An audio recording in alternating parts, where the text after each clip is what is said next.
चलो ठीक है, WTO कर रहे थे, ठीक है। तो आपके एग्जाम के पॉइंट ऑफ व्यू से प्रीलिम्स में, मेंस में तो अलग तरह का क्वेश्चन आ जाता है, लेकिन प्रीलिम्स में जैसे मेंस का एक बड़ा इंपॉर्टेंट क्वेश्चन हो जाता है कि how WTO is helpful in, ठीक है, ट्रेड ग्लोबलाइजेशन। ट्रेड ग्लोबलाइजेशन माने व्यापारिक वैश्वीकरण में WTO किस प्रकार सहायक है, इस तरह का क्वेश्चन इसमें से, या मल्टीपल टाइप के कई तरह के क्वेश्चन आते हैं जिसमें कहा जाता है कि WTO विकासशील देशों के हितों के विरुद्ध है, WTO is against the interest of developing nation. Mains का क्वेश्चन होता है ये। पीटी में क्वेश्चन तो सीधा सीधा फैक्ट वाले हैं, और फैक्ट में इसका हेड ऑफिस कहाँ है, इसकी स्थापना कब की गई थी, इसका डिसीजन मेकिंग बॉडी कहाँ है, कहाँ पे इसका मिनिस्ट्रियल कॉन्फ्रेंस होता है, ये है। कंसेप्ट में जाएंगे तो एक पेटेंट वाला कंसेप्ट जरूर यहाँ पे आता है कि पेटेंट में इंपॉर्टेंट है, चाहे कॉपीराइट है चाहे ट्रेडमार्क है, ठीक है। तो ये बड़ा इंपॉर्टेंट था, और इंडिया में इसको लेकर के बड़ा लेजीनेस था, पेटेंट को लेकर के, कॉपीराइट को लेकर के, या ट्रेडमार्क को लेकर के। ट्रेडमार्क की ही बात करें तो ट्रेडमार्क में जैसे मान लो मल्टीनेशनल कंपनी जो होती हैं, KFC का है, तो KFC भाई कहीं से कोई चिकन उकन नहीं आता है, इंडिया का, उसका नाम बिकता है, उसका मेनू बिकता है, और सोचो कितने पैसे उसके पास जाते हैं। इंडिया में क्या है कि लोगों को इसका, अब मान लो कई सारे ऐसे हैं जो रसगुल्ला जैसे है, इलाहाबाद में जाएंगे तो एक देहाती रसगुल्ला है, रसगुल्ले का नाम है। अभी देहाती रसगुल्ला इतना फेमस है कि एक बार क्या हुआ कि 3-4 शायद 4 की 5 बजे वो दुकान अपना खोलता है, और 2 घंटे के अंदर में उसका सारा रसगुल्ला बिक जाता है। उसके बाद आप 8 बजे के आसपास जाएंगे तो रसगुल्ला उसके यहाँ नहीं मिलेगा, गुलाब जामुन उसके यहाँ बिकता है। क्या वो इतना उसका बिकता था कि तो कोई सेल टैक्स वाला गया वहाँ पे उसके दुकान पे कि भाई रसगुल्ला खाने के लिए। और यूपी में एक ट्रेंड है, हमने जो देखा हुआ है उसमें होता है कि फी डिस्काउंट वहाँ पे गरीब बच्चा नहीं कराता है। फी डिस्काउंट कौन कराएंगे? जो बड़े बड़े लोग हैं, क्या हैं भाई, तो ये अधिकारी हैं, तो ये कोई माने जो पावरफुल लोग हैं वो फी कम कराते हैं। क्योंकि फी अगर कम नहीं करा पाए, कोचिंग का फी अगर कम नहीं करा पाए, या कहीं भी फी कम नहीं करा पाए, फिर वो बड़े होने का रुतबा क्या हुआ? तो रुतबा तो इसी तरह से कोई अधिकारी गया होगा और उससे वो दुकान वाले ने मांग लिया पैसा, रसगुल्ला खाए तो पैसा मांग लिया 2 रसगुल्ले का। अब उन्होंने क्या किया, उनको बुरा लग गया, कहीं बताए उताए होंगे, लेकिन फिर भी उनको बुरा लग गया, चुपचाप हट गया वो वहाँ से, और हट गया। और दूसरे तीसरे दिन गया, और वो जो पत्ता वाला जो होता है ना, पत्ता वाला क्या बोलेंगे उसको, दोना, उस दोने में रसगुल्ला बेचता था वो। तो लोग अपना गए, रसगुल्ला लिए और दोने में खाए, दोना वहीं फेंक दिए। और दूसरे दिन जब देखा, अंदाजा करते रहा कि कब इसका रसगुल्ला खत्म हो रहा है, और सारा दोना एक जगह गया दुकान पे और सारा दोना इकट्ठा करवा लिया। आ रहा समझ में? सारा दोना इकट्ठा करा लिया, और उसके बाद बोला कि अब कल हमारे ऑफिस तुम आ जाना। भाई सेल टैक्स का मामला बनता है ना, यहाँ पे बिक्री करके तो मामला बनता है। भाई इतना सारा रसगुल्ला तुम और डेली बेचते हो, इंटू 30 कर लो, अब बताओ तुम कितना सेल टैक्स जमा करते हो? ठीक है, आप समझ रहे हैं कि कितना बड़ा कानून का उल्लंघन वो कर रहा था। माने एक बड़े दुकान से जितने मिठाई नहीं बिकते होंगे, उससे ज्यादा पैसे का वो डेली का टर्नओवर उसका था, और पता चला कि महीनों दिन का टर्नओवर था, और 1 रुपया टैक्स नहीं देता था वो। और तो उसके बाद फिर हम लोग दोबारा कभी रसगुल्ला खाने गए तो किसी ने बताया कि सर वो दोना चुकी उठा के लेके चला गया था सारा, तो अब स्टील के कटोरी में बेचते हैं। और एक आदमी है जो क्या करता है, उसका जो स्टील का कटोरी है वो लगातार धोते रहता है। और मान लीजिए कोई कटोरी उठा के भी ले जाएगा तो कितना होगा, 50 प्लेट होगा, तो 50 प्लेट, भाई 50 टोटल कितना रसगुल्ला बेचे? 50 प्लेट। लेकिन दोना में तो झूठ तो बोल नहीं सकते, दोना तो सामने सामने दिखाई दे रहा है। तो ऐसे होता है। अब सोच के देखो, उसका रसगुल्ला इतना फेमस है, और उसने ना तो कोई अपनी कंपनी बना रखी है, ना तो उसने कोई उसके दुकान का, ये देहाती रसगुल्ला का। अदरवाइज क्या करता, वो देहाती रसगुल्ला का अगर ट्रेडमार्क रजिस्टर्ड करा लेता, अपने दुकान का ट्रेडमार्क रजिस्टर्ड कर लेता, वो खुद चाहता, तो उस रसगुल्ले का जो उसका बनाने का फार्मूला है, वो फार्मूला सिर्फ उसी को पता है, उतना सॉफ्ट रसगुल्ला दूसरा किसी का।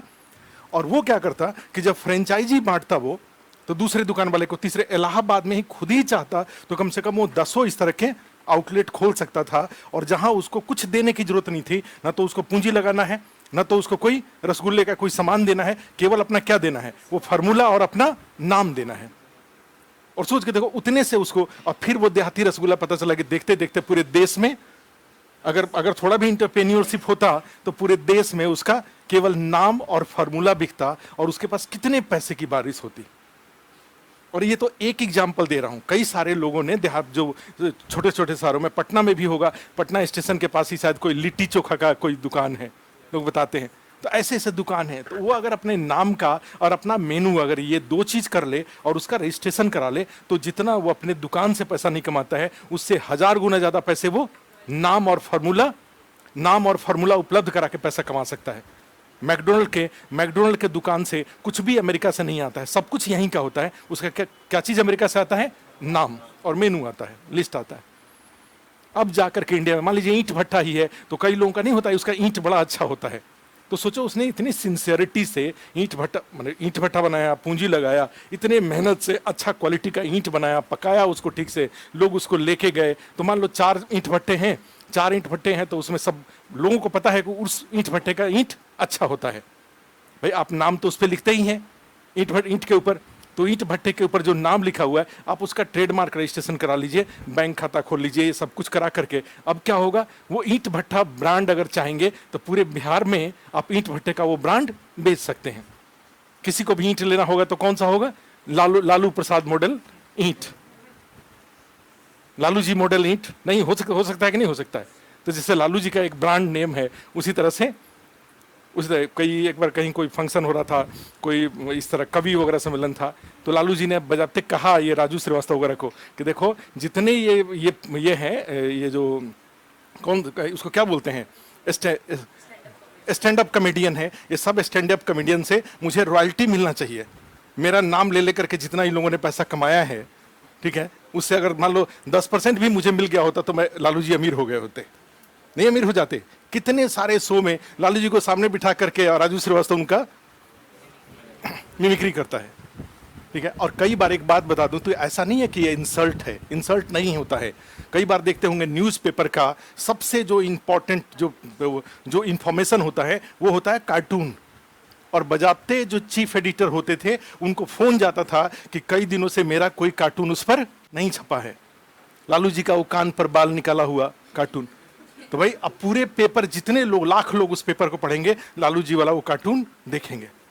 तो नेताओं के पॉपुलैरिटी का एक क्राइटेरिया होता था कि कार्टून में उनका नाम, कार्टून में वो आ रहे हैं कि नहीं आ रहे हैं, क्लियर है। तो उसी तरीके से प्लस ये कॉमेडियन वगैरह जो होते हैं, कॉमेडियन के विषय आप उसमें आप सब्जेक्ट हैं कि नहीं है, उससे भी पॉपुलैरिटी आदमी की बढ़ती है। और आप स्वाभाविक रूप से जानते हैं लालू जी अगर बहुत ज़्यादा पॉपुलर हैं तो ऐसा नहीं है कि एडमिनिस्ट्रेटर के रूप में बहुत पॉपुलर हैं, वो क्या उनकी पॉपुलैरिटी है, जो उनका अपना बोलने का तरीका है, जो व्यवहार करने का तरीका है, या अदरवाइज वही उनकी पॉपुलैरिटी का मुख्य कारण रहा है। और इतने सालों तक, 20 साल तक भारत में इंडिया के इंपॉर्टेंट पॉलिटिशियन में से एक बने रहे थे वो।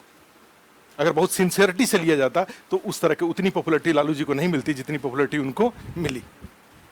तो ये इसमें से होता था। तो इंडिया में क्या है, ये ट्रेडमार्क को लेकर के, कॉपीराइट को लेकर के, पेटेंट को लेकर के बिल्कुल अवेयरनेस नहीं था। तो जब make in India scheme launch किया गया तो उस समय गवर्नमेंट ऑफ इंडिया ने एक पॉलिसी डिक्लेयर किया 2016 में, जिसको बोलते हैं नेशनल इंटेलेक्चुअल प्रॉपर्टी पॉलिसी।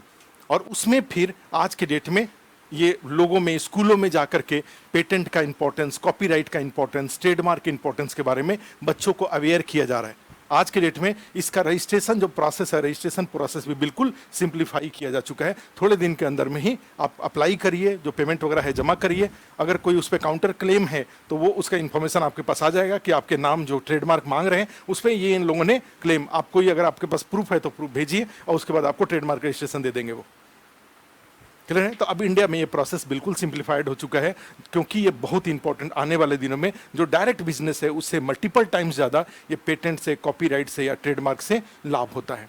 हमने बताया था पेटेंट में क्या होता है, नए आविष्कार, जो न्यू इन्वेंशंस होते हैं, ठीक है, उसका कमर्शियल मिसयूज कोई ना करे। मैंने रसगुल्ला का फार्मूला मैंने बनाया है, वो फार्मूला कोई दूसरा अपने नाम से बना के उसको ना बेचे, अगर बेचे तो उसका मुझे पैसा दे, मेरे परमिशन लेकर के वो बेचे, उसको पेटेंट कहा जाएगा। कॉपीराइट भाई कोई चित्रकारी आप करते हैं, कोई पेंटिंग करते हैं, कोई म्यूजिक बनाते हैं, कोई सॉफ्टवेयर बनाते हैं, कोई मैटर, कोई नोट्स वगैरह, कोई बुक लिखते हैं, कोई नॉवेल लिखते हैं, तो उसका कॉपीराइट होता है। और फिर उसके बाद जाते हैं तो आपका ट्रेडमार्क, जो आपका बिजनेस है, उस बिजनेस का जो नाम है, ठीक है, ये ट्रेडमार्क का विषय है। आस्था IAS ट्रेडमार्क का विषय है।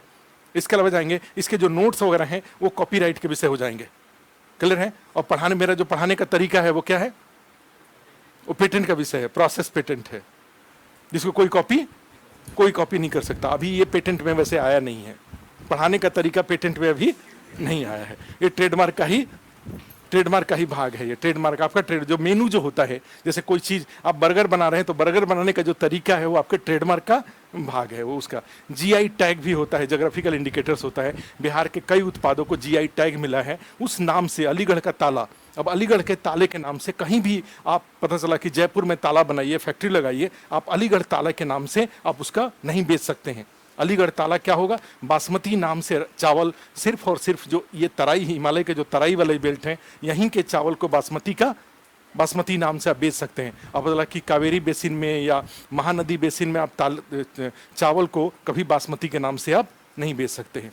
इसको जीआई टैग मिलता है, और जीआई टैग उस क्षेत्र के नगर पालिका को मिलता है, और नगर पालिका द्वारा विज्ञापन जारी किया जाता है कि इस जीआई टैग के जो ग्रुप है, उस ग्रुप में अगर आप शामिल होना चाहते हैं तो आप शामिल हो जाइए। उस एरिया के लोगों को, उस एरिया के बिजनेसमैन को, और उस एरिया के जो बिजनेसमैन होंगे जो उस जीआई टैग वाले ग्रुप में शामिल होंगे, वही अपने प्रोडक्ट पर उसका नाम यूज कर सकते हैं। अदरवाइज कोई और अगर वो नाम यूज करता है तो उससे जो पैसे आएंगे, पैसे इनके बीच में बांटे जाएंगे। ठीक है, ये होता है। तो WTO के तहत मैंने इन चारों चीज़ों के प्रोडक्ट को प्रोटेक्ट करने पर बल दिया गया, क्योंकि अब के टाइम पे क्या है, पूरा विश्व ग्लोबलाइज्ड हो चुका है। टाटा केवल भारत में नहीं है, टाटा एक ग्लोबल नाम है। तो मान लीजिए इंडिया के कानून के तहत टाटा ट्रेडमार्क सुरक्षित है, लेकिन बांग्लादेश में तो भारतीय कानून नहीं चलता है। तो बांग्लादेश में कोई टाटा के नाम से, पाकिस्तान में कोई टाटा के नाम से, श्रीलंका में कोई टाटा के नाम से, तो ऐसी स्थिति में क्या करना है, टाटा अगर एक ब्रांड है तो उसको क्या करना पड़ेगा, कोई ऐसा अंतर्राष्ट्रीय कानून होना चाहिए, कोई ऐसा इंटरनेशनल सिस्टम होना चाहिए जिसमें Tata as a trademark globally protected हो। विश्व के किसी भी देश में टाटा नाम कोई भी कंपनी यूज नहीं करे, रिलायंस नाम कोई भी कंपनी यूज नहीं करे, या मान लीजिए माइक्रोसॉफ्ट है वो कोई नाम यूज ना करे, जनरल इलेक्ट्रिक कोई नाम यूज ना करे, वो नाम जहां जहां का है। तो आज के डेट में WTO का इंपॉर्टेंस बढ़ गया था। क्यों बढ़ गया था, क्योंकि अब पूरा विश्व क्या हो चुका है, ग्लोबलाइज्ड हो चुका है। अमेरिका बहुत दूर नहीं है, अमेरिका में कोई मेडिसिन बनाया गया, अगर उसका जो पेटेंट है ग्लोबली अगर एक्सेप्टेड नहीं होगा तो यहाँ से 4 रेनबैक्सी वाले, डॉक्टर रेड्डी लैब वाले या कोई कैडिला वाले, ये सब जाएंगे वहाँ से और जा करके 4 मेडिसिन खरीद के लाएंगे। उसके पीछे जो सारा इंग्रेडिएंट्स लिखा हुआ है या फार्मूला चोरी करना बहुत मुश्किल नहीं है, और इंडिया में आकर के उसी मेडिसिन का इंडियन नाम से पता चला कि मेडिसिन बना करके बाजार में बेच रहे हैं। अब इससे क्या हो जाएगा कि अमेरिका में केवल बेचने से उसका खर्चा नहीं निकलेगा। तो ऐसी स्थिति में क्या होना चाहिए, पूरे विश्व में कहीं भी कोई रिसर्च हुआ है, ठीक है, उसका जो इकोनॉमिक मिसयूज है, कमर्शियल मिसयूज है, वो रुकना चाहिए। तो इसलिए WTO जैसी संस्था अस्तित्व में आई थी। ठीक है, तो ये इसमें WTO में जो कुछ बेसिक फैक्ट है बीपीएससी के लिए इंपॉर्टेंट है, कब स्थापित हुआ, कहाँ मुख्यालय है। अब साथ में इसका ये जरूर होता है कुल 164 देश इसमें है, भारत उसका संस्थापक देश है, फाउंडर मेंबर है इंडिया। क्लियर है, GATT के जगह पे WTO की स्थापना की गई थी। अब इसमें है कि ये कुछ और जो समझौते, जैसे एक आया था, इसके 2 और समझौते इसमें आता है। एक समझौता है GATS। WTO में कुल 5 समझौते किए गए थे, उसमें एक समझौता था GATS, general agreement on trade off services, सेवा व्यापार पर भी ग्लोबलाइजेशन होना चाहिए। ऐसा नहीं हो कि हमारा हवाई जहाज इंडिया का, ये इंडिगो का एयरलाइन या विस्टारा या इंडिगो या जो भी, अगर मान लें न्यूयॉर्क एयरपोर्ट पे जाए तो वो बहुत सारा चार्ज करें, वो हमारे यहाँ आए तो हम बहुत सारा चार्ज करें। ठीक है, हमारा मोबाइल उनके यहाँ गया तो वो बहुत सारा चार्ज करें, उनका मोबाइल हमारे यहाँ। तो इससे क्या होगा, सर्विसेज का एक तरह से कम माने पॉपुलर नहीं हो पाएंगे सर्विसेज का। हवाई जहाज पे क्या हो जाए, अब इतना चार्ज लगेगा तो बहुत सारे एयरलाइंस हैं जो न्यूयॉर्क एयरपोर्ट पे नहीं जाएंगे, बहुत सारे एयरपोर्ट हैं जो कैनबरा एयरपोर्ट पे नहीं जाएंगे। क्लियर है, चूंकि तो ऐसी स्थिति में पूरे सर्विसेज को लेकर के एक ग्लोबल स्टैंडर्ड होना चाहिए कि आपका जहाज वहां जाए तो आप क्या चार्ज करेंगे, आपका मेरा जहाज और यहां से जहाज अगर यहां आए तो ये क्या चार्ज करेंगे, आपका जो पानी जहाज है उनके पोर्ट पे जाए तो क्या चार्ज करेंगे, वहां से यहां आए तो क्या चार्ज करेंगे। ठीक है, आपके यहाँ से टूरिस्ट जाए तो कितना क्या टैक्स लगाएंगे, उनके यहाँ से टूरिस्ट आए तो क्या टैक्स लगाएंगे, यहाँ से सॉफ्टवेयर जाए तो उसको क्या, वहां से सॉफ्टवेयर आए तो इसको क्या। तो इस तरह से क्या होता है कि सर्विसेज के व्यापार पर भी जो भी बाधाएं हैं वो बाधाएं सारी हटानी होंगी। और इसके लिए सबसे अच्छा इसके लिए WTO के तहत समझौता किया गया था, उस समझौते का नाम था GATS। और यह एक 5 में से यह एक ऐसा समझौता था जो 1 जनवरी 1995 से ही प्रभावी हो गया था। जो पेटेंट था वो 1 जनवरी 2005 से आया था, इन्वेस्टमेंट वाला भी 1 जनवरी 2005 से आया था। मैंने WTO के जितने समझौते थे सब 1 जनवरी 2005 से इफेक्टेड हुए थे। क्या था, गैट्स एकमात्र ऐसा समझौता था जो 1 जनवरी 1995 से ही प्रभावी हो गया था, इफेक्टेड था। ठीक है, तो उसी में एक लाइन लिख दीजिए, WTO लिख करके नीचे एक लिख लो, GATS, general agreement on trade off services, सेवा व्यापार से संबंधित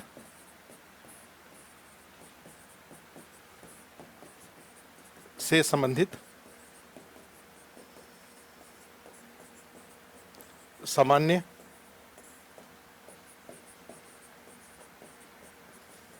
समझौता, सेवा व्यापार से संबंधित सामान्य समझौता। तो आप तो बिल्कुल छुप गए जी, आप कैसे लिखोगे फिर? यहां पे चेयर लेके, दूसरा चेयर लेके यहां बैठो, हैं? ठीक है, सेवा व्यापार से संबंधित सामान्य समझौता, इसमें लिख लो एक लाइन, लिखो सेवाओं के व्यापार से संबंधित है, it's related with trade off services.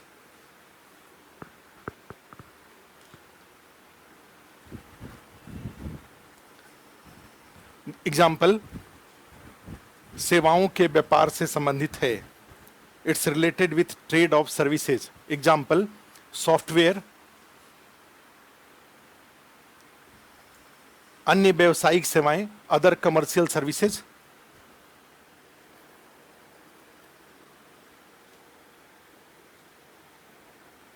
वित्तीय सेवाएं, फाइनेंशियल सर्विसेज,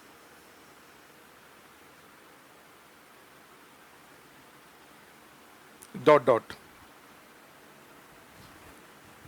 डॉट डॉट। इसी में लिख लो, यह समझौता 1 जनवरी 1995 से प्रभावी हुआ।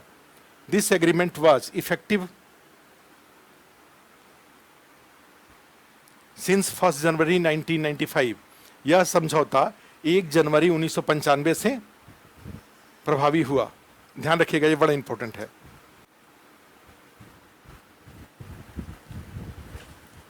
अब इसी में कई बार ऐसे ये महसूस किया गया कि सर्विसेज के मामले में जो डेवलप्ड नेशन होते हैं वो ज़्यादा एडवांस होते हैं, जो डेवलपिंग नेशन होते हैं उनकी बहुत कमज़ोर स्थिति होती है। तो केनिया में बैठक हुई थी 2017 में, 2017 में, ये 2015-2017 वाला जो था उसका शहर देखना पड़ेगा कहाँ, कि एक तो नैरोबी में है, एक नैरोबी में था, बैठक हुआ था। तो इसमें क्या हुआ था कि इसमें प्रोविज़न आया गया कि जो भी डेवलपिंग नेशन हैं उनको सर्विसेज के मामले में MFN का दर्जा दिया जाएगा, मोस्ट फेवर्ड नेशन। अर्थात किसी देश में अमेरिका से कोई सर्विस आ रहा है और इथियोपिया से कोई सर्विस आ रहा है तो priority will be given to Ethiopian services.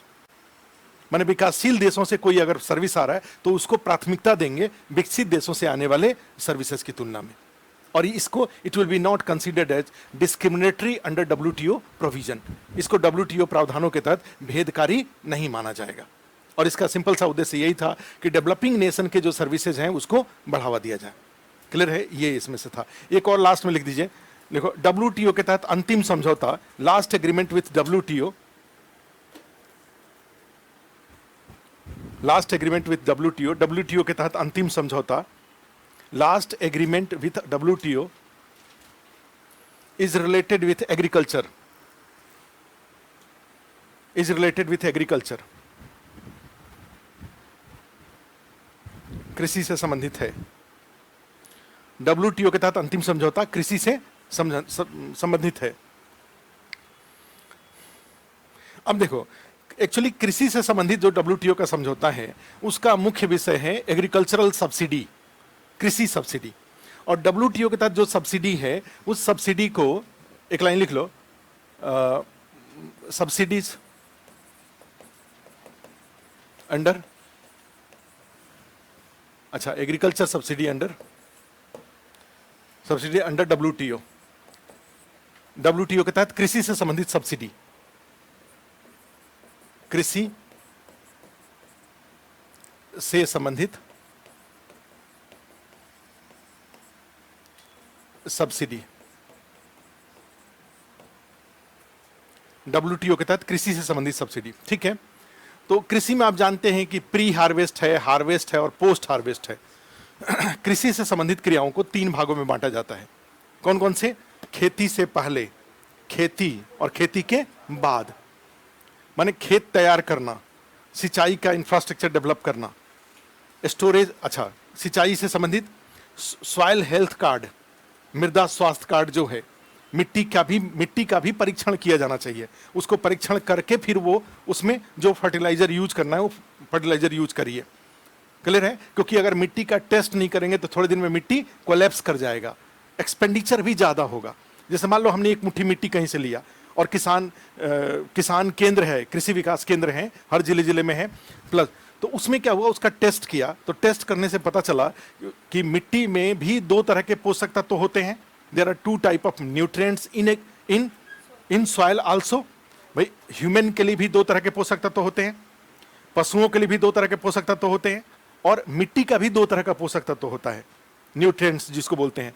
एक को बोलते हैं मैक्रो और दूसरे को बोलते हैं माइक्रो, बृहद और सूक्ष्म। आपके बृहद में आप जो खाते हैं उसमें बृहद में भाई 4 मान सकते हैं बृहद: प्रोटीन, कार्बोहाइड्रेट और फैट और विटामिन्स। ठीक है, 4 होते हैं। इनके अलावा जाएंगे तो माइक्रो में कैल्शियम, मैग्नीशियम, आयरन, ये सारे के सारे होते हैं। मतलब कैसी कैल्शियम कम है तो भाई पैर दर्द कर रहा है, ऑक्सीजन कम है तो भी, आयरन कम है तब भी पैर दर्द करेगा। भाई ऑक्सीजन को कैरी ऑन नहीं कर पाएगा, ऑक्सीजन जब ब्लड के साथ कैरी ऑन नहीं हो पाएगा तो भाई तो भी समस्या आती है। इसीलिए देखो क्या होता है कि परंपराओं में जाएंगे तो कहीं से कोई दूर से नाते रिश्तेदार आते थे तो घर में क्या किया जाता था, गर्म पानी से थाली में पैर रख करके और उसको धोया जाता था। धोने का उद्देश्य क्या होता था भाई, उस आज की तरह मोटरसाइकिल तो होता नहीं था, लोग पैदल चल के आते थे, 20-20 किलोमीटर पैदल चल के आते थे। तो पैदल चलने में ऑक्सीजन ज़्यादा यूज हुआ है, और ऑक्सीजन ज़्यादा यूज हुआ है तो गर्म पानी से पैर धो देने से क्या हो जाएगा, ऑक्सीजन का सर्कुलेशन उस दिशा में बढ़ जाएगा। ठीक है, तो नमक डाल करके या गर्म पानी से लोग पैर धोते थे। या आयुर्वेदिक मेडिसिन है, कभी भी आपके साथ भी है, कभी मान लो कभी क्रिकेट खेल लिए, कभी फुटबॉल खेल लिए, कभी लंबा कोई मान लो पैर से जुड़ा हुआ कोई काम कर लिए, तो उसमें क्या करना होगा, शाम को कम से कम एक बार गर्म पानी में पैर डाल लीजिए, और गर्म पानी में पैर डाल लेंगे, आराम से चैन से सोएंगे। क्यों? क्योंकि ऑक्सीजन का फ्लो बढ़ गया। ऑक्सीजन का फ्लो बढ़ गया तो रात में वो पैर दर्द करने वाली, ये बात बचपन में लोगों को पता नहीं रहता है। हम ही लोग थे, छोटे थे, पता लगा मान लो खेले कूदे, और रात को खुद एक वीडियो है, उनको बोलते थे कि अच्छा कभी उनका पैर दुखता था तो हम उनका दबाते थे, और हमारा पैर दर्द करता था तो वो दबाते थे। क्योंकि दोनों आदमी एक ही क्लास में थे तो दोनों आदमी एक दूसरे का कष्ट समझते थे। तो हम इलाहाबाद में थे, तो इलाहाबाद में एक बार हमको एक आयुर्वेद वाले थे, तो उन्होंने ये बताया था कि आप क्या करिए, जब भी इस तरह की कोई दिक्कत हो, घर में भी किसी के साथ हो, तो आप क्या करें, गर्म पानी में पैर को धो लें, थोड़ी देर गर्म पानी में पैर डाल लीजिए। अब सिर दुखे तो उसको डालने की जरूरत नहीं है, पैर क्या डालना चाहिए, आयुर्वेद में क्या बोला जाता है, सिर को ठंडा करने के लिए कहा जाता है, पैर को गर्म करने के लिए कहा जाता है। और ये फॉर्मूला भी है भाई, पैर क्या होना चाहिए, गर्म होना चाहिए, और सिर ठंडा होना चाहिए। जहां सिर गर्म हुआ तो गए काम से। तो उसमें ये होता था। तो उसी आयुर्वेद के जो डॉक्टर थे उन्होंने कहा था कि ऐसा, अब सोच के देखो, ये डॉक्टर ने हमें बताया, लेकिन अदरवाइज हम लोगों ने बचपन में छोटे में देखा हुआ है कि जब भी कोई बाहर से आता था तो उसका पैर पानी से धोया जाता था। क्लियर है? तो ये चीज इसमें जाएंगे तो उसी में क्या होता था कि आदमी में जैसे दोनों तरह का हुआ, मैक्रो माइक्रो, पशुओं में भी माइक्रो है। पशुओं का जो चारा खिलाया जाता है, कई बार पशुओं में तो लोग इस तरह के चारे होते हैं जिसमें बहुत सारे माइक्रो न्यूट्रिएंट्स होते हैं।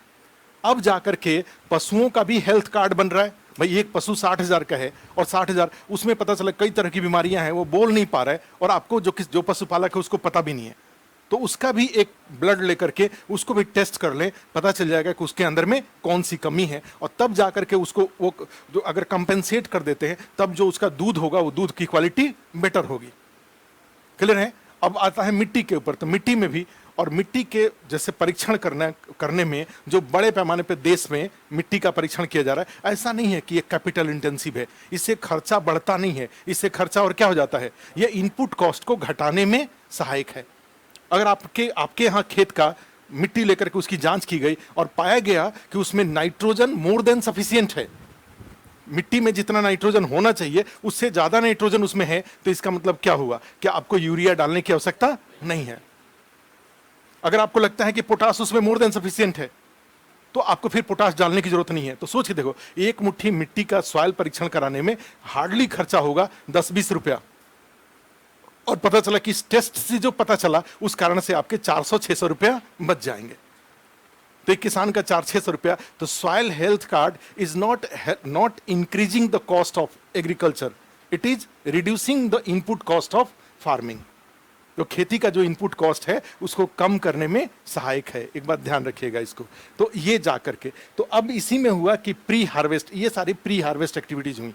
हार्वेस्ट जो खेती के दौरान, और कटने के बाद पोस्ट हार्वेस्ट। और इंडिया के साथ सबसे बड़ी बात है कि इंडिया का सबसे जो ग्लोबल हंगर इंडेक्स जो आता है, रिपोर्ट आता है, उसमें कई बार बताया गया है कि भारत में खाद्य सुरक्षा का, फूड इनसिक्योरिटी का सबसे बड़ा कारण है, ठीक है, wastage of produced agree product. ठीक है, जो पोस्ट हार्वेस्ट मैनेजमेंट हमारा इतना खराब है कि खेत के लेवल पर हम सरप्लस हैं, गोडाउन के लेवल पर हम सरप्लस हैं, और थाली क्या है? खाली है। तो ऐसी स्थिति में गड़बड़ी कहां है? ये खेत से थाली तक मामला ठीक से पहुंच नहीं पा रहा है। ये टमाटर है 144 डिग्री सेल्सियस टेम्परेचर पे, और सारे जितने रेडी वालों ने सब्जी खरीद रखा है, सारे का 2 किलो 3 किलो 4 किलो टमाटर सड़ेगा कि नहीं सड़ेगा? इस पूरे एरिया में कोई मिनी कोल्ड स्टोरेज नहीं है जहां पर ये सारे सब्जी वाले शाम को क्या करेंगे? वो दिन भर पानी फेंकते रहेंगे और शाम को बोरी में बांध करके रख के चले जाएंगे। सुबह में आएंगे तो देखेंगे कि उसमें से 2-4 केजी क्या है? सड़ा हुआ है। अब 2-4 केजी सड़ा हुआ है तो सारे सड़े हुए का प्राइस वो बचे हुए पर चढ़ा देंगे। तो इस तरीके से 1 लाख करोड़ से ज्यादा का इंडिया में जो एग्रीकल्चरल प्रोड्यूस है वो सड़ जाता है। बिहार में कृषि विकास रोड मैप 3 में इस बात का प्रोविजन किया गया था कि जो पोस्ट हार्वेस्ट इस प्रकार मैनेजमेंट करे जिससे कि कृषि उत्पादों के नष्ट होने का जो परसेंटेज है वो घट करके कुल उत्पादन का 5% आ जाए। वेस्टेज तो होगा लेकिन it should not be more than 5%। कई मामलों में, कई फसलों के मामले में ये 40-45% तक है, वो सड़ जाता है। आलू वगैरह, प्याज वगैरह में आप समझ रहे हैं कितना सड़ता है। कोल्ड स्टोरेज में डालते हैं, लाइट कट गई, या कोल्ड स्टोरेज, कई लोग कोल्ड स्टोरेज में नहीं लेके जाते हैं, तो सोचो बोरी का बोरी सब सड़ जाता है। तो इस तरीके से जाएंगे तो बिहार गवर्नमेंट का टारगेट है कि जो कृषि जो उत्पाद, ये पोस्ट हार्वेस्ट मैनेजमेंट का पार्ट है। तो कृषि 3 पार्ट में बंटता है। कौन कौन सा? प्री हार्वेस्ट, हार्वेस्ट और पोस्ट हार्वेस्ट। और तीनों के अकॉर्डिंग WTO के में जो सब्सिडी देने का प्रोविजन तय किया गया है कि कोई देश अपने किसानों को प्री हार्वेस्ट, हार्वेस्ट और पोस्ट हार्वेस्ट कितना % तक सब्सिडी दे सकता है। क्लियर है? तो उसी में एक लाइन लिख दीजिए, संबंधित सब्सिडी। अच्छा, इसको 3 पार्ट में बांट लीजिए, 3 पैर बना लीजिए। पहला लिख दीजिए ग्रीन बॉक्स। इंग्लिश में भी लिख लो, इंग्लिश में ही लिख लो, हिंदी वाले भी। Green box subsidy. दूसरा blue box subsidy.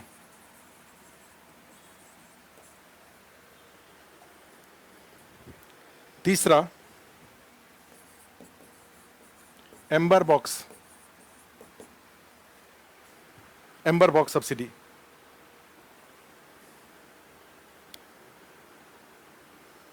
Green box, blue box.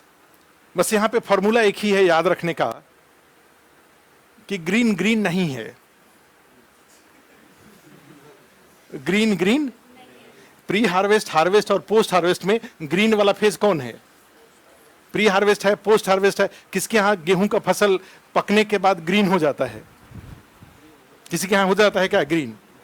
क्या हो जाता है? ब्राउन हो जाता है, येलो हो जाएगा। ठीक है। और प्री हार्वेस्ट क्या रहता है? खेत ग्रीन रहता है। अच्छा, धान का बीच वाला जो फेज, धान जो रोपाई करने के बाद वो ब्लैक हो जाता है, माने बीच वाला जो फेज है वही तो ग्रीन होता है। फसल बोने के बाद धान का हो, गेहूं का हो, किसी भी चीज का हो, वही ग्रीन होता है।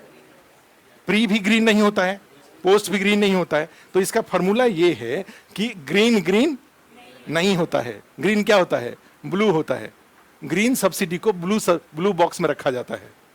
खेती के दौरान फर्टिलाइजर के ऊपर, इलेक्ट्रिसिटी के ऊपर, सीड्स के ऊपर, क्लियर है, उपकरणों के ऊपर जो सब्सिडी दी जाती है वो ब्लू बॉक्स में होता है। Soil health card, soil management, नहर बनाना, रिसर्च एंड डेवलपमेंट, बीजों के ऊपर जो रिसर्च डेवलपमेंट हो रहा है। मान लीजिए हम high yielding varieties of seeds बना रहे हैं, उसके ऊपर हमने करोड़ों रुपया खर्च किया। कानपुर दलहन संस्थान को 200 करोड़ रुपया सेंट्रल गवर्नमेंट ने दिया दाल के क्वालिटी सीड्स के विकास के लिए। तो भाई जो सीड्स बन के आएगा उसके ऊपर ये 200 करोड़ चढ़ना चाहिए ना, ठीक है। तो ये 200 करोड़ को कहां रखेंगे, हार्वेस्ट वाले में या प्री हार्वेस्ट वाले में? प्री हार्वेस्ट में, क्लियर है। तो इसके नीचे लिख दीजिए प्री हार्वेस्ट सब्सिडी, कृषि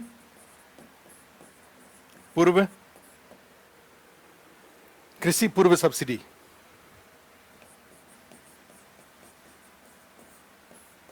और इसमें क्या क्या हो जाएगा? इसमें बीज अनुसंधान। अब बीज अनुसंधान चाहे कोई भी अनुसंधान, सारा रिसर्च एंड डेवलपमेंट, कृषि अनुसंधान, agricultural research and development, agricultural R&D, कृषि संबंधित कोई भी उपकरण का रिसर्च हो रहा है, ठीक है, बीजों का रिसर्च हो रहा है, सारा रिसर्च किस में आ जाएगा? इसी में आ जाएगा। प्लस इसके अलावा कृषि संरचना, agriculture infrastructure,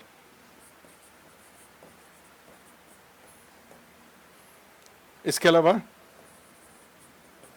soil health card, मृदा स्वास्थ्य कार्ड, ये सब प्री हार्वेस्ट में आएगा।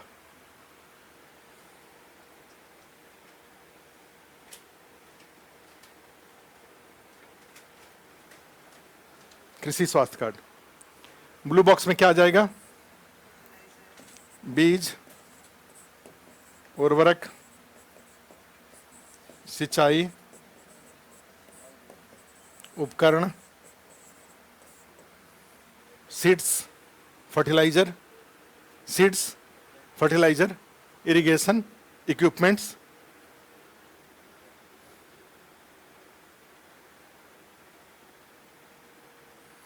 और एम्बर बॉक्स में, अच्छा ये हार्वेस्ट होगा ना, हार्वेस्ट, और उसमें लिख दीजिए खेती के दौरान, ड्यूरिंग हार्वेस्ट। और यहां क्या लिख देंगे? पोस्ट हार्वेस्ट, कृषि पश्चात। कृषि पश्चात में क्या आ जाएगा? Storage, transportation, processing, marketing, storage भंडारण, परिवहन, प्रसंस्करण,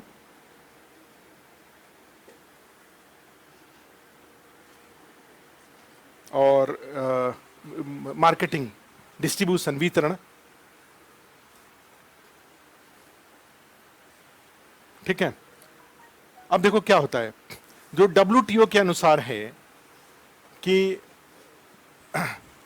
amber box subsidy should not be more than 5% of the total price of agricultural produce for developed nation and it should not be more than 10% for developing nation.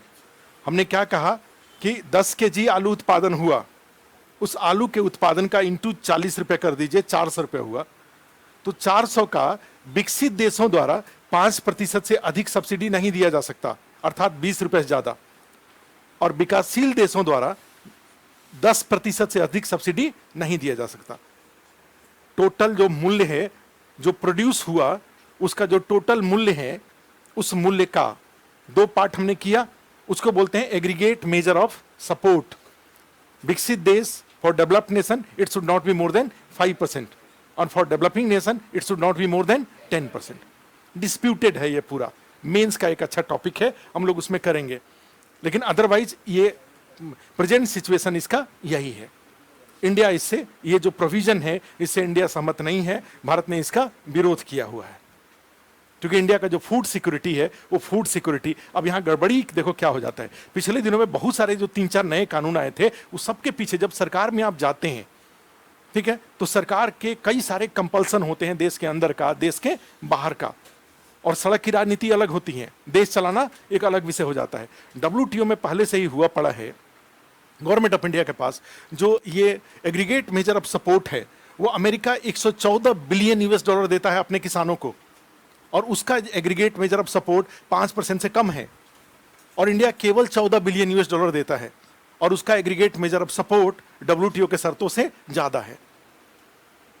तो ऐसी स्थिति में आपको क्या करने पड़ेंगे? आपको उसके लिए इनिशिएटिव लेना पड़ेगा। WTO से बाहर आप नहीं निकल सकते। आप झगड़ा जरूर करते हैं, भारत हमेशा झगड़ा करता है वहां पे अपनी शर्तों को लेकर के, अपने हितों को लेकर के। भारत कभी वर्ल्ड लेवल पे भले अलग थलग पड़ जाता है, लेकिन कभी भी भारत कॉम्प्रोमाइज नहीं करता, किसी से इन्फ्लुएंस नहीं होता है। आप देखते होंगे एक आया था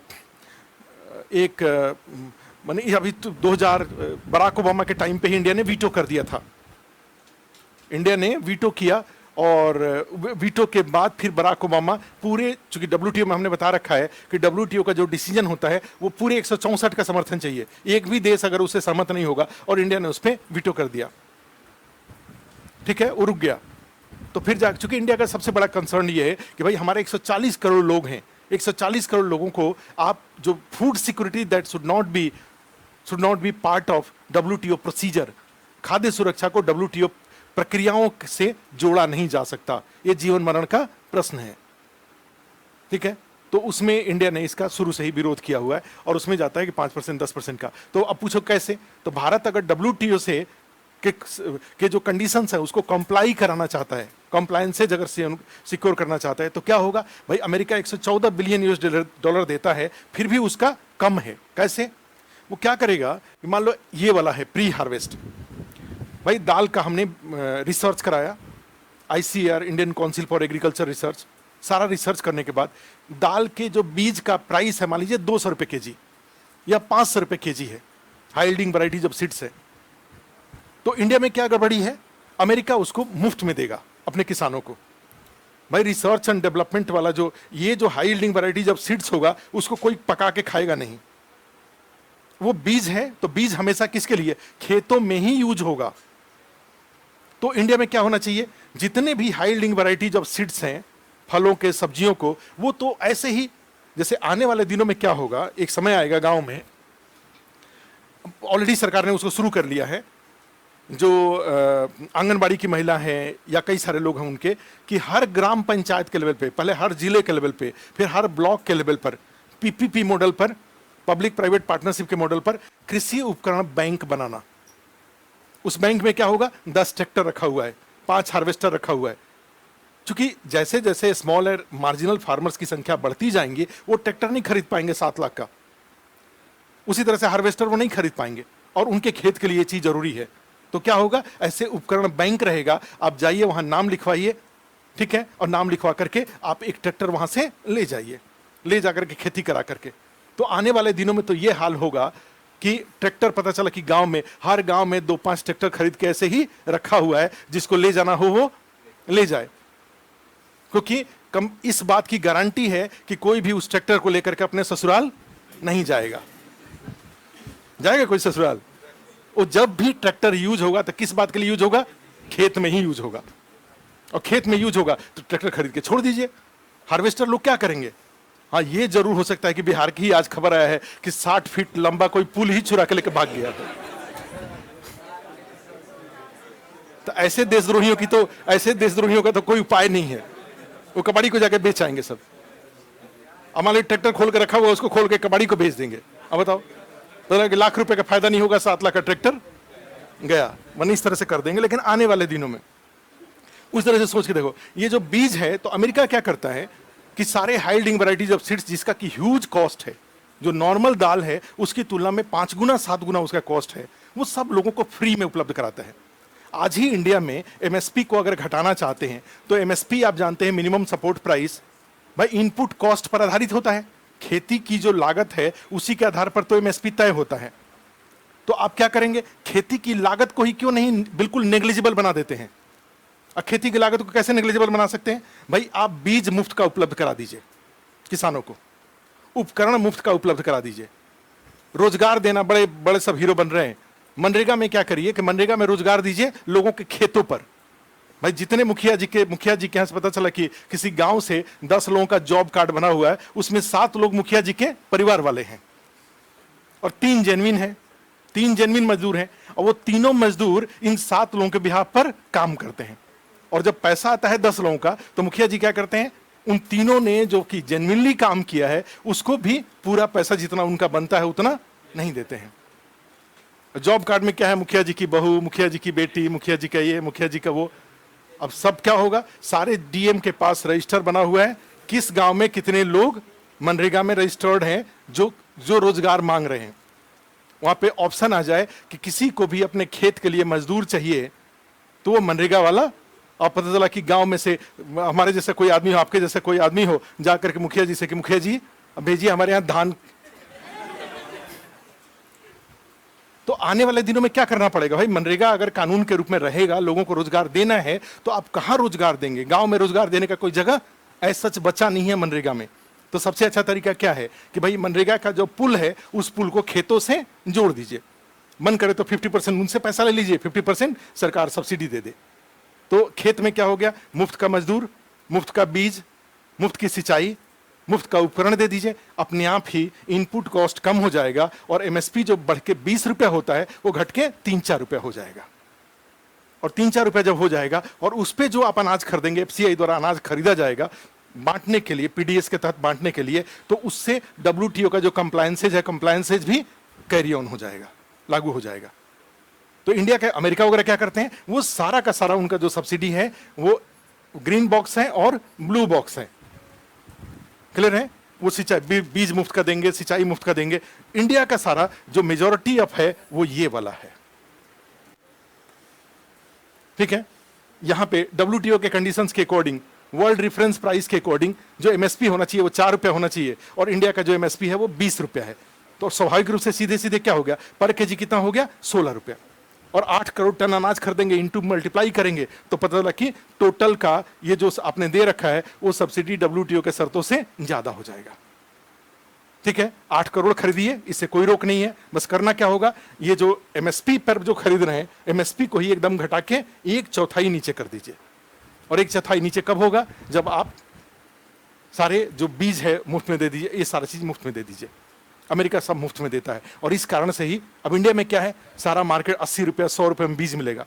80 रुपया 100 रुपये में बीज मिलेगा तो किसान उसको यूज ही नहीं करता है। और जब high yielding varieties of seeds अगर खेतों में यूज नहीं करेंगे तो स्वाभाविक रूप से प्रोडक्टिविटी कम हो जाएंगे, और उसके बाद आप पीडीएस से उसको अनाज पहुंचाएंगे।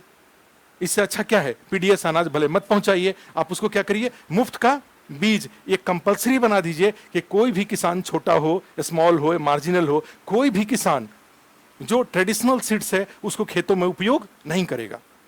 वो केवल और केवल एक ही बीज इस्तेमाल करेगा, कौन सा, high yielding varieties of seeds. Certified जो मानक बीज है वही यूज होगा, इसके अलावा कोई दूसरा बीज खेती के लिए इस्तेमाल नहीं होगा। ठीक है, तब आप देखिए प्रोडक्टिविटी बढ़ जाएगा। भारत में अभी भी, जैसे कल ही एक देख रहे थे, वीडियो आ रहा था किसी उसका माई जियो भी पर ही आया हुआ था, जिसमें भारत कौन कौन से कृषि उत्पादों का बिलियंस में एक्सपोर्ट कर रहा है। चावल का एक्सपोर्ट कर रहा है, समुद्री उत्पादों का एक्सपोर्ट कर रहा है, कई सारी चीज़ों का एक्सपोर्ट कर रहा है। 140 करोड़ लोगों का भोजन उपलब्ध कराने के बाद हम इतने सक्षम हैं कि इतने सारे लोगों के लिए भोजन विश्व में भी एक्सपोर्ट कर रहे हैं। चावल के मामले में आप जानते हैं 12 बिलियन यूएस डॉलर का चावल भारत एक्सपोर्ट कर रहा है। क्लियर है, तो उसमें लिख लो एक लाइन, देखो डब्ल्यूटीओ के शर्तों के अनुसार, according to conditions of WTO,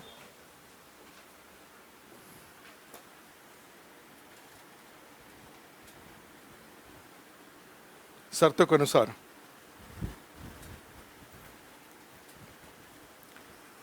amber box subsidy को एएसएम में शामिल किया जाता है। एएसएम में शामिल किया जाता है according to conditions of WTO. लिखो, amber box subsidy mainly included in in ASM,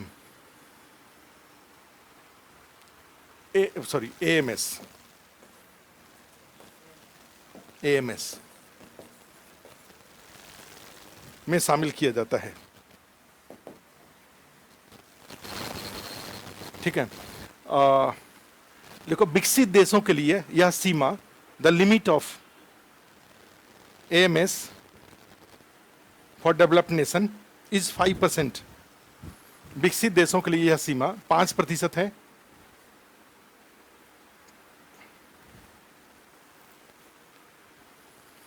जबकि विकासशील देशों के लिए, whereas for developing nation,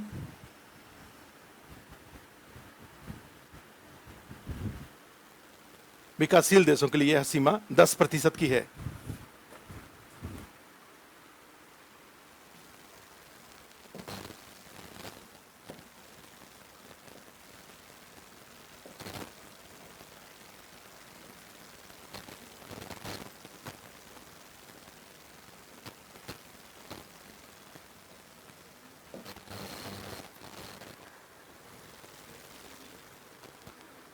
aggregate measurement of support, ये वाला है। AMS का फुल फॉर्म लिखना हो तो देखो लिखा हुआ है aggregate measurement of support.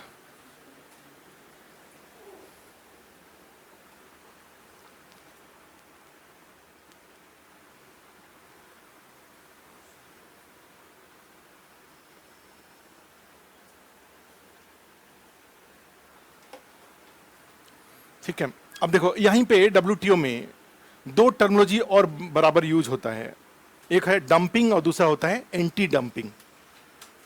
Dumping measure और anti dumping. Dumping anti dumping measure होता है और डंपिंग एक्शन होता है। क्या हुआ ये डंपिंग एंटी डंपिंग क्या होता है?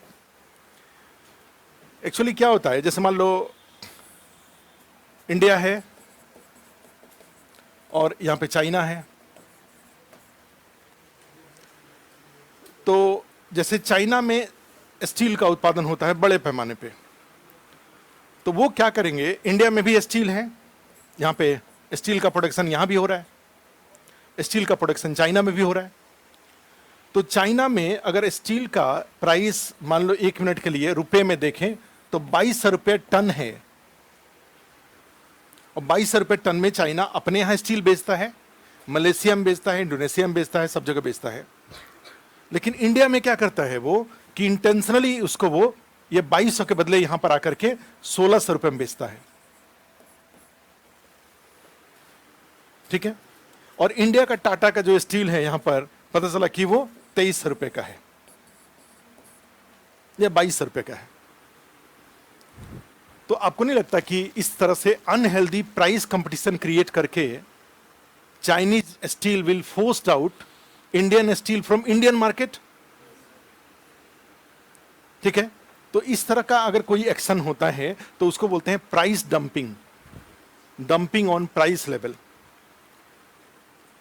दूसरा माने प्राइस के लेवल पे अनहेल्दी कंपटीशन। अब क्या करना, घाटा झेलना। अब कहेंगे तो चाइना फिर भेजेगा क्यों जब घाटा ही हो रहा है? तो ऐसा करेगा, वो कुछ दिनों तक करता रहेगा, उसके बाद क्या हो जाएगा, ये टाटा यहां पे ये बंद हो जाएंगे, तो उसके बाद इसका प्राइस को 2600 रुपए कर देगा, 2600 या 3600 कर करके जो भी घाटा, चूंकि मोनोपोली हो गया मार्केट पे, और मार्केट में मोनोपोली हो गया तो उसके बाद वो अपना घाटा वहां से रिकवर कर लेगा। चूंकि इसका 20 देशों में जा रहा है तो एक देश में थोड़े दिन घाटा ही हो जाएगा तो क्या हो गया, क्लियर है? लेकिन टाटा का तो भाई एक ही देश में है, इंडिया में ही है, इसके घाटा सहने की क्षमता कम है, जो चाइनीज है उसके घाटा सहने की क्षमता ज्यादा है। तो इसको बोलते हैं price dumping.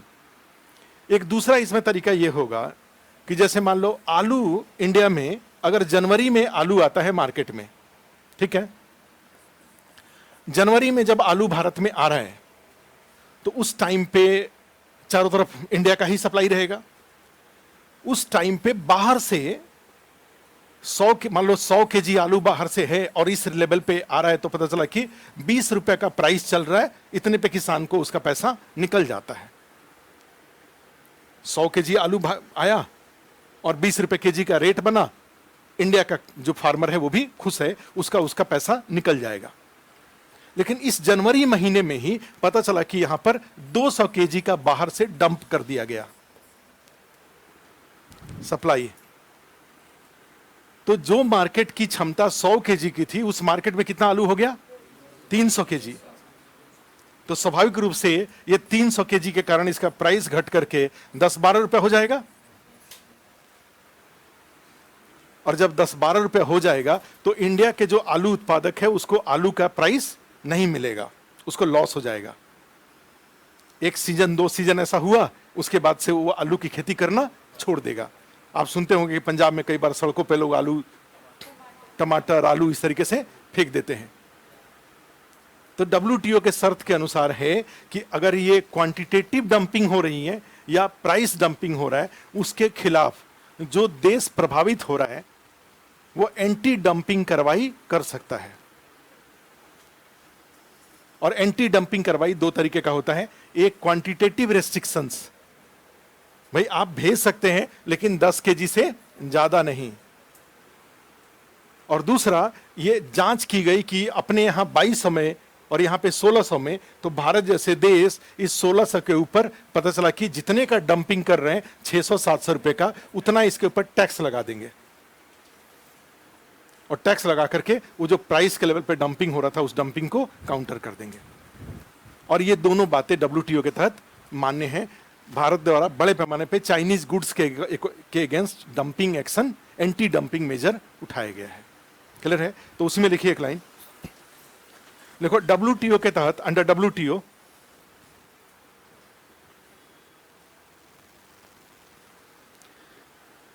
Anti dumping action allowed to counter dumping. देखो WTO के तहत डंपिंग कार्रवाई को रोकने के लिए, डंपिंग कार्रवाई को रोकने के लिए, कार्रवाई को रोकने के लिए एंटी डंपिंग, हिंदी में ही लिख दीजिए, एंटी डंपिंग की अनुमति है। लिख लिया इंग्लिश में? अच्छा, इंग्लिश में क्या लिखे जी?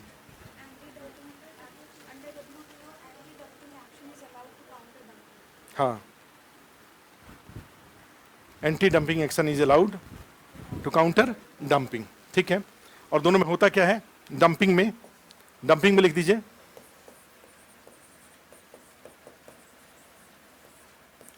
इसमें लिख लो, लिखो, जानबूझकर, intentionally creating unhealthy competition in a country, जानबूझकर किसी देश में अस्वस्थ प्रतिस्पर्धा उत्पन्न करना। Intentionally creating unhealthy competition in a country, जानबूझकर किसी देश में अस्वस्थ प्रतिस्पर्धा उत्पन्न करना। उसमें लिख लो, यह मूल्य एवं मात्रा दोनों स्तर पर होता है। It is on both price and quantity level, price and quantity level.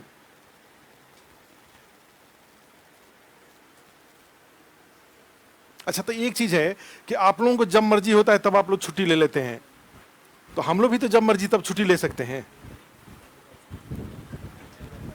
मैंने ये कहां लिखा हुआ है कि पढ़ने वाला जब मर्जी तब छुट्टी ले ले और पढ़ाने वाला नियम से रोज आते रहे? नहीं, कई लोग तो छुट्टी ले लेते हैं, जैसे ये भी छुट्टी कई दिन से थी, और भी यहाँ पे कई लोग बैठते हैं, वो लोग भी छुट्टी पर हैं। ज्यादा रिस्पॉन्सिबिलिटी होती है उसके साथ, क्योंकि उसी को अधिकारी बनना होता है।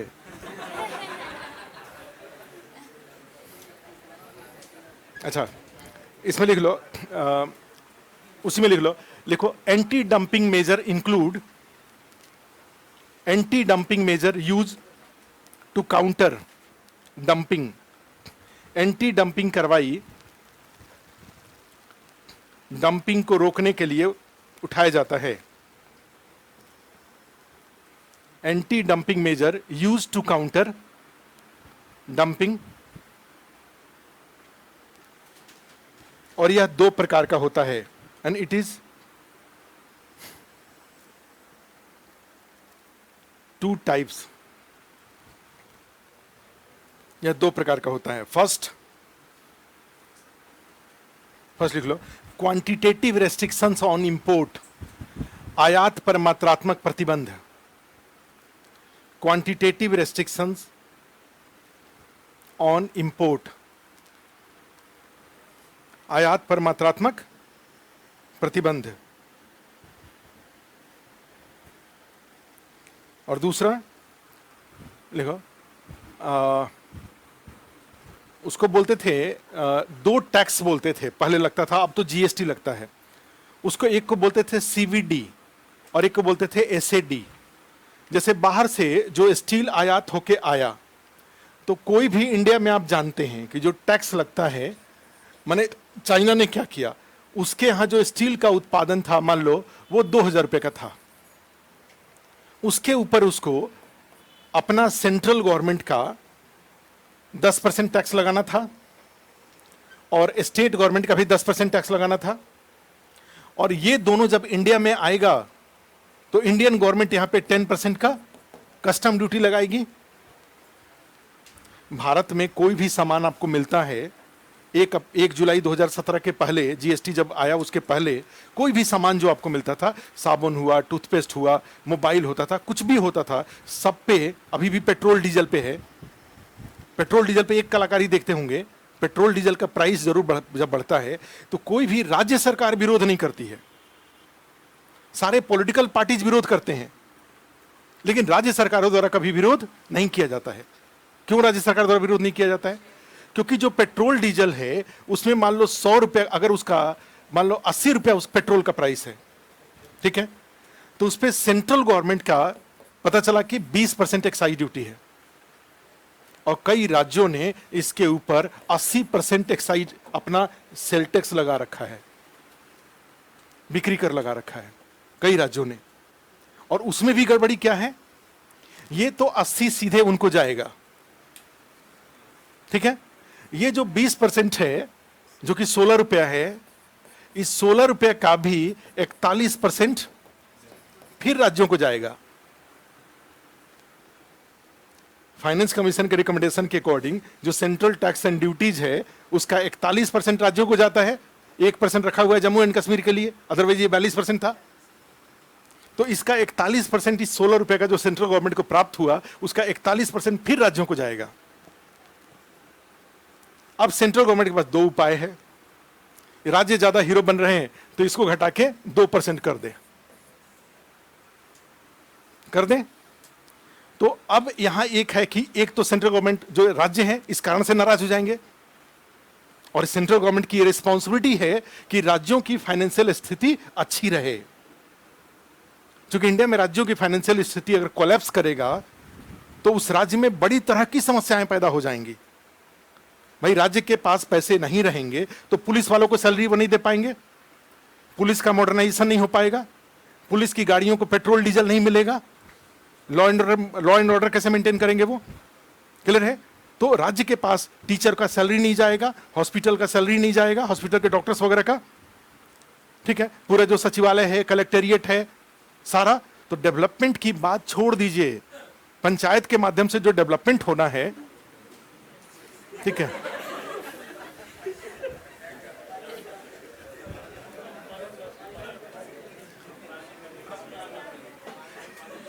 पानी लेके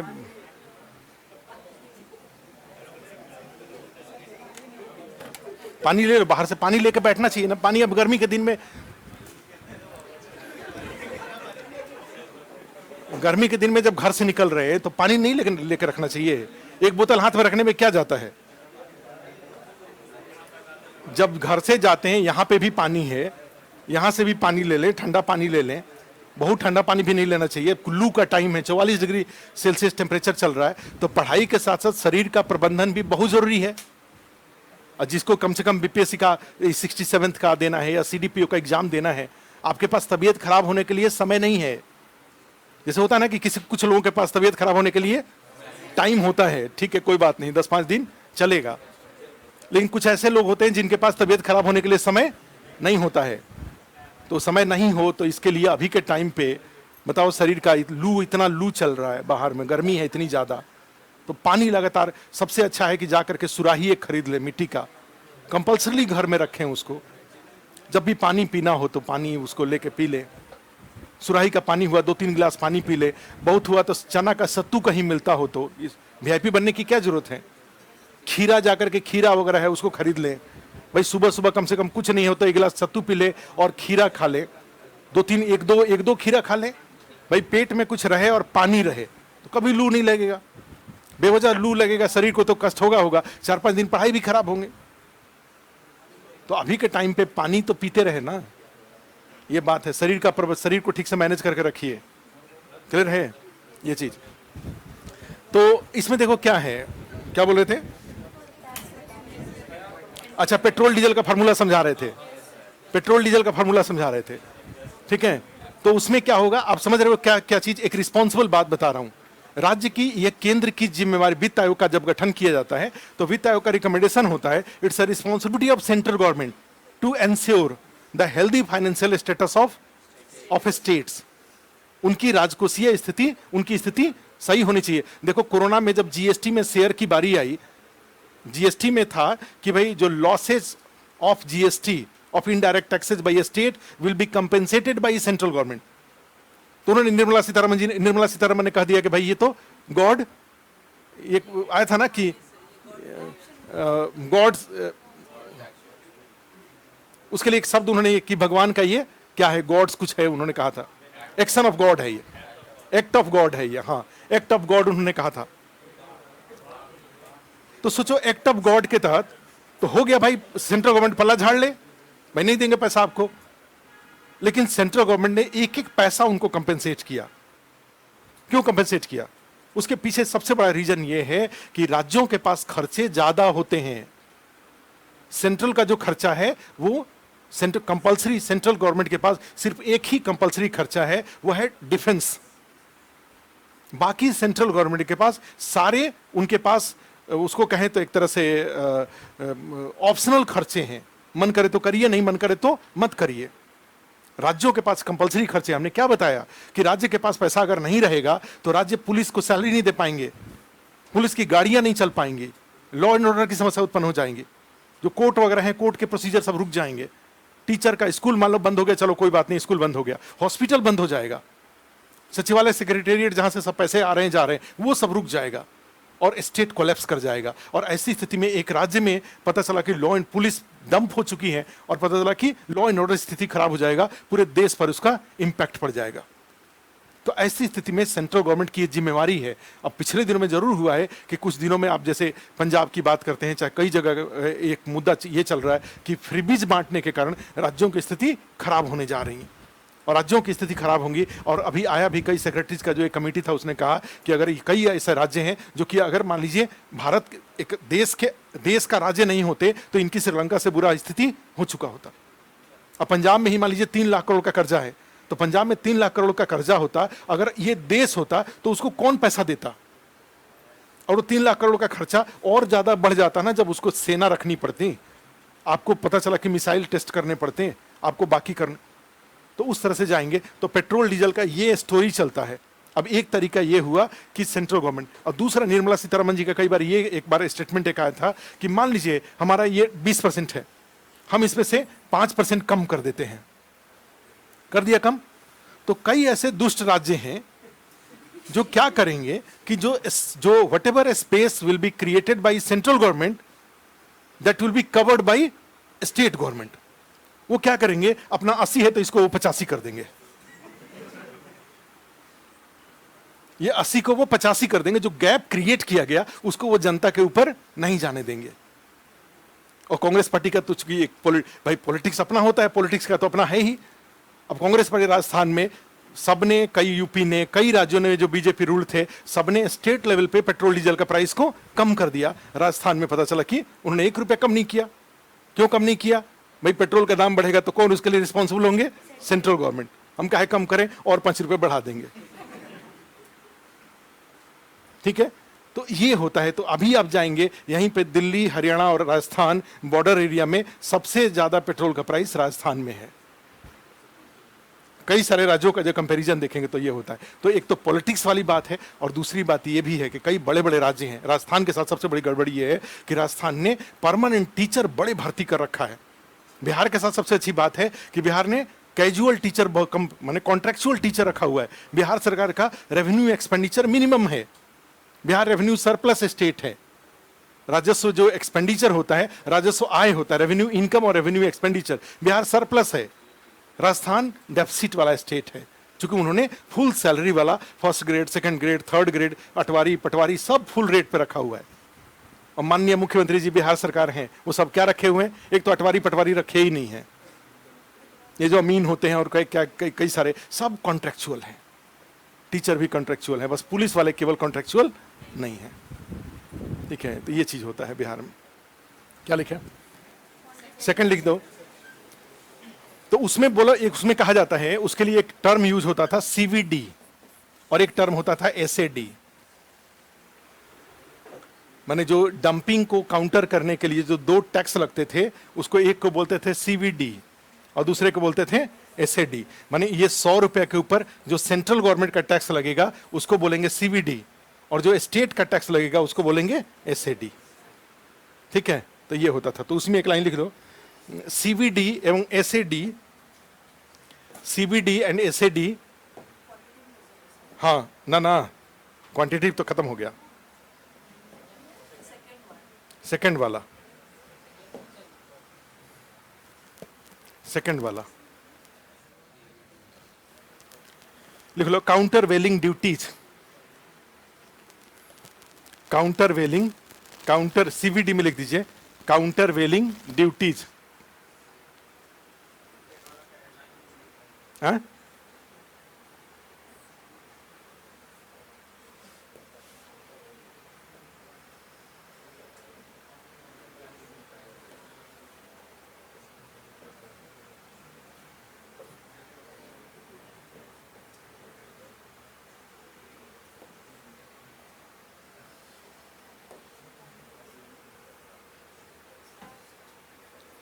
स्पेशल एडिशनल ड्यूटी होता था वो। चलो कोई नहीं, बोल रहे, लिख रहे हैं। क्या लिखे? काउंटर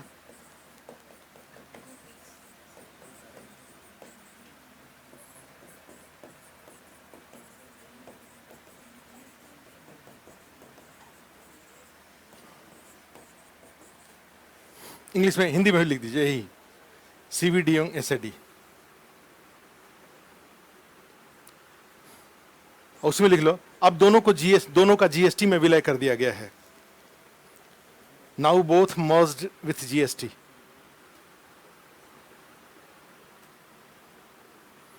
ये सेंट्रल गवर्नमेंट का होता था, केंद्र सरकार,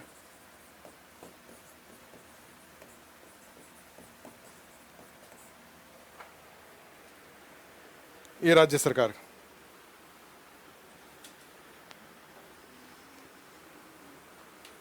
ठीक है, इत्यादि। एक लाइन लिख लो और, देखो, भारत द्वारा सबसे अधिक चीनी उत्पादों के विरुद्ध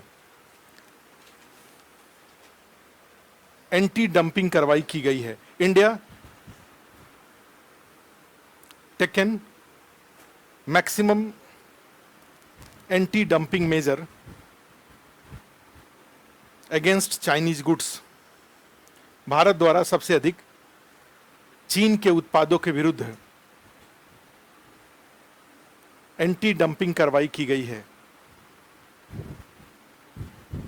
India taken maximum action against Chinese. देखो, ये पिंटू गुप्ता लिखे हुए हैं कि मैं पानी लेकर के क्लास करता हूं। बहुत अच्छी बात है, अच्छी बात है। जब क्लास करने बैठे हुए हैं तो भाई पानी लेके बैठना चाहिए। यहाँ पे जो क्लास में बैठे हुए हैं सब हीरो हैं, सब यहाँ पे कोई पानी लेके नहीं बैठता है।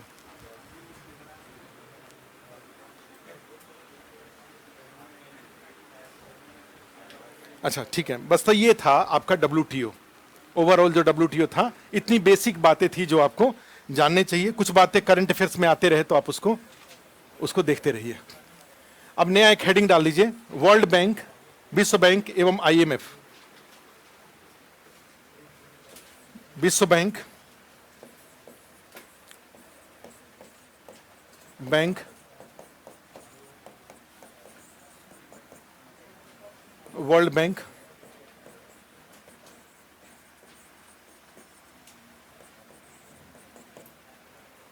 ठीक है, विश्व बैंक एवं IMF। अब इसमें है कि इन दोनों को, इनके साथ सबसे फेमस है कि दोनों को जुड़वा संस्था कहा जाता है। Both are called twin institution. जुड़वा कब कहा जाता है किसी को? सेम माने एक ही, उस सिमिलर वाले को तो क्लोन कहा जाता है। जुड़वा वाले को बोलते हैं ट्विन, एक ही समय में एक ही गर्भ से जन्म लिए हों तब जुड़वा कहा जाता है। एक ही गर्भ से, ठीक है, जन्म लिए हों तो उसको जुड़वा कहा जाता है। तो ये दोनों भी एक ही गर्भ से जन्म लिए थे। अमेरिका में ब्रिटन वुड्स कॉन्फ्रेंस हुआ था जब सेकेंड वर्ल्ड वॉर हो रहा था, उसी दौरान ब्रिटन वुड्स कॉन्फ्रेंस हुआ और उसी ब्रिटन वुड कॉन्फ्रेंस से ये डिसीजन लिया गया कि there should be 2 financial institution established. 2 संस्थाएं बनाई जाने, 2 वित्तीय संस्थाएं बनाई जानी चाहिए। कौन कौन सी 2 वित्तीय संस्थाएं? एक संस्था, ठीक है, डेवलपमेंटल रिक्वायरमेंट के लिए, विकासात्मक जरूरतों को पूरा करने के लिए, क्योंकि विश्व में 2 तरह के देश उभर के सामने आने वाले थे। एक जो सेकेंड वर्ल्ड वॉर में, जैसे यूक्रेन, जैसे रसिया ने क्या किया यूक्रेन का।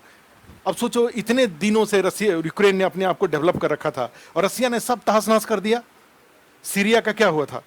सीरिया पूरी तरह से डिस्ट्रॉयड था। उसी तरह से इराक के कई सारे भाग थे। तो इन देशों को रीबिल्ड करना होगा। अब रीबिल्ड करने के लिए पैसा चाहिए। और सेकंड, ऐसे कैटेगरी के देश थे जो वो हो रहे थे, स्वतंत्र हो रहे थे, इंडिपेंडेंट हो रहे थे, जैसे इंडिया हुआ, श्रीलंका हुआ, इंडोनेशिया हुआ, कंबोडिया हुआ। ये सारे जो देश थे, अफ्रीकन कंट्रीज थे, एशियन बहुत सारे गल्फ कंट्रीज वाले थे, ये सब इंडिपेंडेंट हुए थे या हो रहे थे। तो इनको भी एक्स्ट्रा कैपिटल चाहिए था to increase the process of development. तो ऐसी स्थिति में एक वर्ल्ड लेवल पे ऐसी संस्था, एक ऐसा बैंकिंग सिस्टम डेवलप करना था जहां से आसानी से, ठीक है, सोशल इकोनॉमिक डेवलपमेंट इनिशिएटिव्स लिए जा सके, ठीक है। और उसके लिए जो संस्था बनाई गई उसका नाम था वर्ल्ड बैंक, ठीक है। लेकिन अब है कि विश्व में अगर आपको रहना है तो आपको फॉरेन करेंसी चाहिए। जैसे किसी भी देश के लिए, पहले भी हमने बताया था कि the most important assets for a country is foreign currency. Imran Khan के बारे में क्या कहा जाता है? 3.5 साल तक तो उनका कट गया समय फॉरेन करेंसी इकट्ठा करते करते। कभी पता चला कि और भी बुरा हाल होने, आगे और बुरा हाल होगा। इसलिए बुरा हाल होगा कि चाइना का जो डेट ट्रैप है, ऐसा डेट ट्रैप है जिससे बाहर निकलना, जिससे गांव में ही हम देखते हैं, एक है आने वाला आदमी, एक सामने एक आदमी था, उसकी बेटी की शादी थी, बता रहा था कि गांव में ऐसे बहुत सारे घर पैदा आजकल हो गए हैं। साहूकार, पुराने जमाने के जो मनी लेंडर्स थे वो ज्यादा अच्छे थे, वो जानते थे कि इसकी क्या पेइंग कैपेसिटी है। 5% पर ब्याज पर, वो बता रहा था कि 5% ब्याज पर 3 लाख रुपए उसने कर्जा ले रखा है। अब 5% ब्याज का मतलब ये हुआ कि 1 साल के अंदर में 3 लाख का करीब 1,80,000 कितना हो जाएगा? 15,000। अब 15 × 12, 1,80,000। 1 साल में 3 लाख रुपए का ब्याज 1,80,000 हो जाएगा। 2 साल में डबल से भी ज्यादा, 2 साल में डबल से भी ज्यादा हो जाएगा। 3,60,000, 3 लाख जो प्रिंसिपल अमाउंट हो गया और 3,60,000 रुपए इंटरेस्ट हो जाएगा। और फिर दोनों को जोड़ करके अब वो 6 लाख पे चलेगा। अगर आप इंटरेस्ट नहीं चुका रहे हैं तो वो 6,60,000 का फिर इंटरेस्ट लेंगे वो। तो इस तरीके से माने चीजें चलती हैं। वर्ल्ड गांव में सुन रहे हैं कि इस तरीके का माने काम हो रहा है, जो पैसे का, जो गरीबों के बीच में और क्या क्या ये सब चीजें चलती रहती हैं। तो उसी में जाएंगे। तो खैर, तो किसी भी देश के लिए, जैसे व्यक्ति के लिए, इसका मीनिंग क्या हुआ? आप इतने हाई रेट ऑफ इंटरेस्ट पर अगर आप पैसे लेंगे तो आपको उसको चुकाने के लिए, सोचो, हमने एक गांव का एग्जाम्पल दिया, यही हाल पाकिस्तान का है, यही हाल श्रीलंका का है। बांग्लादेश समय रहते विड्रॉ कर गया चाइना से, समय रहते बचा लिया अपने आप को। मालदीव में भी समय रहते सत्ता बदल गया और उन्हें अपने आप को बचा लिया, नहीं तो पूरा मालदीव ही चाइना खा जाता, 100 साल के लीज पर ले लेता, ठीक है। क्योंकि आखिर इमरान खान की सबसे बड़ी समस्या क्या थी? चाइना का जो कर्ज था, उस कर्ज को, और सबसे बड़ी गड़बड़ी ये है कि वहीं कोई डैम था, वहां पे कोई बस पर हमला हुआ और 8 या 9 चाइनीज इंजीनियर मारे गए। उसके लिए कितना 139 की कितना कि 800 कितना मिलियन यूएस डॉलर वो हर्जाना मांग रहा है, जिस देश के पास खुद। अब सबसे बड़ी दिक्कत पाकिस्तान इमरान खान के साथ चाहे बाकी के साथ है कि भाई चाइना जितना ज्यादा इन्वॉल्व करेंगे चाइना को, तो चाइना का 2 हर्जाना आपको देना पड़ेगा। एक तो जो इन्वेस्टमेंट है उसका इंटरेस्ट, और दूसरा अगर गलती से कोई टेररिस्ट ऑर्गेनाइजेशन ने किसी को मार दिया, क्योंकि चाइना जो भी एसेट्स क्रिएट करेगा सारा का सिक्योरिटी चाइनीज लोगों के पास रहेंगे, और कहीं कोई टेररिस्ट अटैक हुआ उसमें चाइनीज मारे गए तो वो उसका भारी बदला लेगा। और उसी में जैसे छत्तीसगढ़ में कोई था, कोई कॉन्ट्रैक्टर था और कॉन्ट्रैक्टर का कोई एक्सीडेंट हो गया, उसको दो चाइनीज को लेकर के गवर्नमेंट ऑफ इंडिया ने, छत्तीसगढ़ गवर्नमेंट ने या किसी ने क्या किया, उसको जेल में डाल दिया। अब 3 लोग गए हुए थे जी, इंडिया से चाइना में गए हुए थे कुछ इंपोर्ट करने के लिए, उनको उठाकर उसने जेल में डाल दिया। और समझ में कैसे काम होता है, कैसे किस तरह से उसने क्या किया, 3 इंडियंस को लेकर जेल में डाल दिया। धारा लगाना कौन सी बड़ी बात है भाई, ऐसे ऐसे कर रहे थे इसलिए हमने जेल में डाल दिया। अब क्या होगा, उनको वहां छोड़िए तो इनको यहां छोड़ेंगे। ये हाल है चाइना का। तो चाइना एकमात्र ऐसा देश है जिससे जितना दूर रहे उतना ही अच्छा है, और इंडिया एकदम, कोई इंडिया इमोशनल नहीं है, इंडिया उससे 100% दूर है। हमने बताया था कि इंडिया, गवर्नमेंट ऑफ इंडिया ने चाइना से 1 रुपया लोन नहीं ले रखा है, सब प्राइवेट लोन है। जो भी कुछ माने जो जो जो इंडिया की जो कंपनीज हैं उन लोगों ने इन्वेस्टमेंट ले रखा है, या जो भी लोन नहीं ले रखा है। और पाकिस्तान हो चाहे श्रीलंका हो, सोच के देखिए आपके पड़ोस में, माने इस तरीके से कई बार कल एक देख रहे थे, मैसेज देख रहे थे, तो उस मैसेज ट्विटर पे ही कुछ देख रहे थे, आप सोच के देखो आपके पड़ोस में 2 ही देश हैं जो आज के डेट में संतुलित हैं, एक बांग्लादेश और एक इंडिया। बाकी सबका हाल आप सोच के देखिए क्या, पाकिस्तान का हाल देखिए, श्रीलंका का हाल देखिए, अफगानिस्तान का हाल देखिए, नेपाल का हाल देखिए, म्यांमार का हाल देखिए। सिर्फ 2 देश संतुलित हैं आज की डेट में जो डेवलप कर रहे हैं, और कोई अनरेस्ट, सच कोई अनरेस्ट नहीं है, वो इंडिया और बांग्लादेश है। किसका? तो निश्चित रूप से भारत में इफेक्ट होगा। भारत के साथ सबसे बड़ी बात है कि इंटरनल भारत ज्यादा इन चीजों में, जैसे नहीं होता है कि इमरान खान की समस्या क्या थी, वो जैसे नाक लगाते चलते थे भाई, मेरे अपना रेलेवेंस खोजते रहते थे। भारत को ऐसा सच अपना कहीं रेलेवेंस खोजने की आवश्यकता नहीं है, ये अपने आ जाएंगे आपके पास।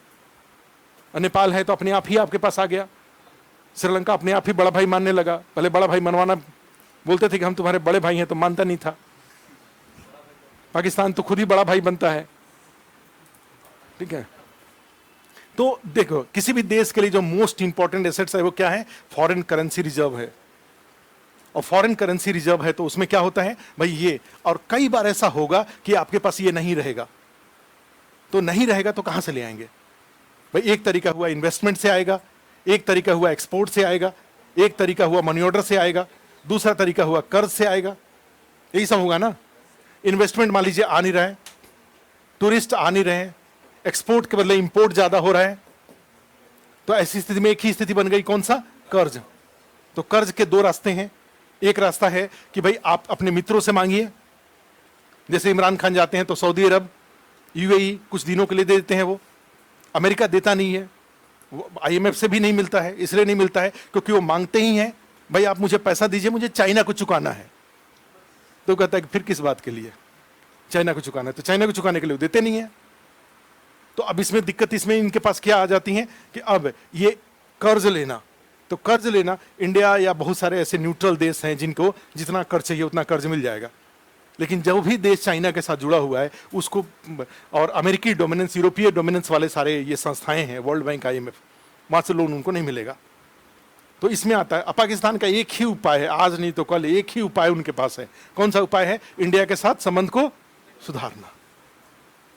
बस एक ही उपाय है, दूसरा कोई उपाय है ही नहीं। पाकिस्तान को किसी देश की जरूरत नहीं है, सिर्फ किसकी जरूरत है?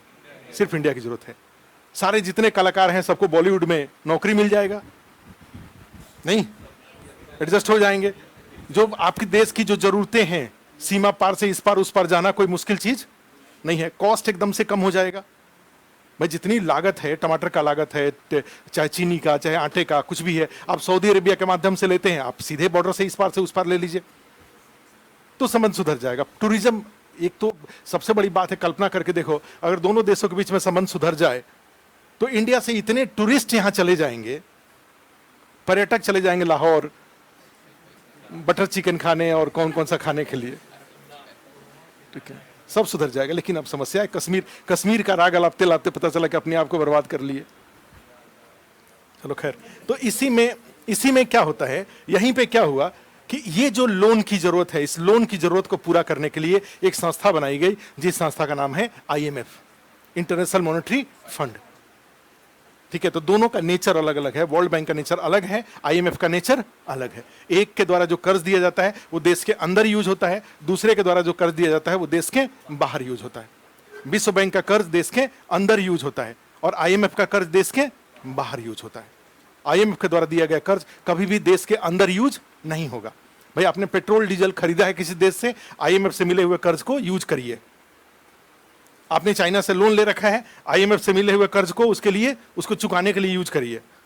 उससे कोई हाईवे नहीं बनेगा, IMF के कर्ज से हाईवे नहीं बनता है, IMF के कर्ज से ICDS प्रोग्राम नहीं चलता है। ठीक है, IMF के कर्ज से क्या होता है, जो बाहरी देनदारी है वही पूरा होती है। विश्व बैंक के कर्ज से देश के अंदर यूज होता है, विश्व बैंक का कर्ज देश के बाहर देने के लिए यूज नहीं होता है।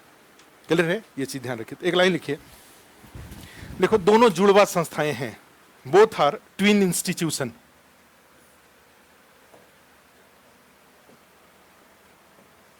दोनों जुड़वा संस्थाएं हैं क्योंकि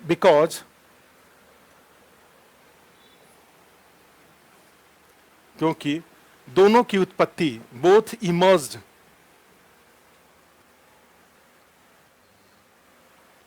दोनों की उत्पत्ति, ये देख लो, ब्रेटन वुड्स,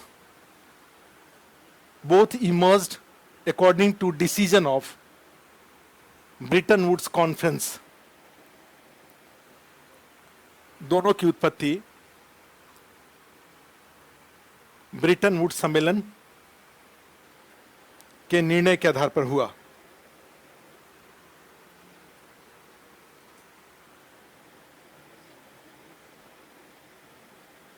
दोनों both emerged according to decision of Bretton Woods Conference। ठीक है, देखो दोनों यूनाइटेड नेशन की संस्था है, both are institutions of United Nation. अपना एनुअल रिपोर्ट ये यूनाइटेड नेशन में सबमिट करते हैं, ये अदरवाइज इंडिपेंडेंट है। WTO भी, वर्ल्ड बैंक भी इंडिपेंडेंट है, IMF भी इंडिपेंडेंट है, लेकिन दोनों का रिपोर्ट कहां सबमिट होता है, एनुअल रिपोर्ट कहां सबमिट होता है, UNO में सबमिट होता है। Both are related with United Nation. उसमें लिख लो, स्थापना एस्टैब्लिश्ड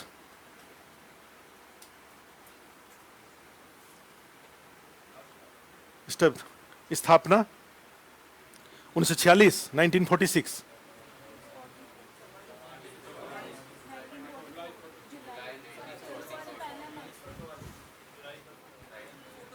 अच्छा एक लाइन लिखो, विश्व बैंक की स्थापना, वर्ल्ड बैंक एस्टैब्लिश्ड,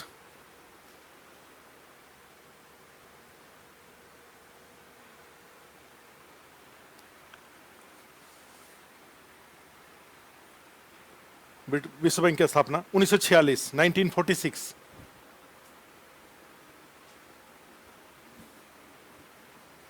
IMF की स्थापना, IMF एस्टैब्लिश्ड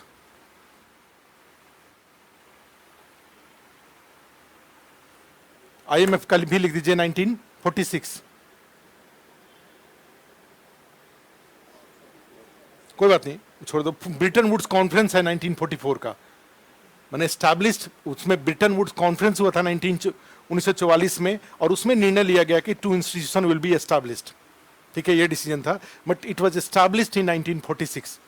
उसमें लिख दीजिए, दोनों का मुख्यालय, head office of both are in Washington DC। दोनों का मुख्यालय वाशिंगटन DC में।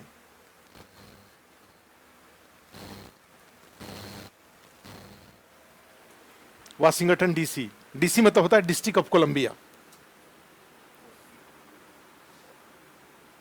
Actually America Washington, George Washington America के माने फाउंडर प्रेसिडेंट भी हैं, और एक तरह से जैसे इंडिया में महात्मा गांधी का रोल है उसी तरह से वहाँ पे तो कई सारे वाशिंगटन शहर हैं अमेरिका में।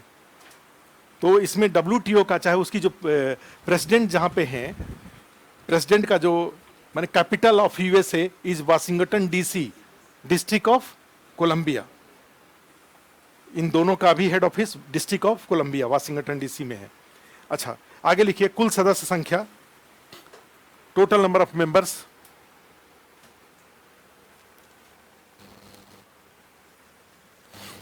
क्या लिखे दोनों, कुल सदस्य संख्या 189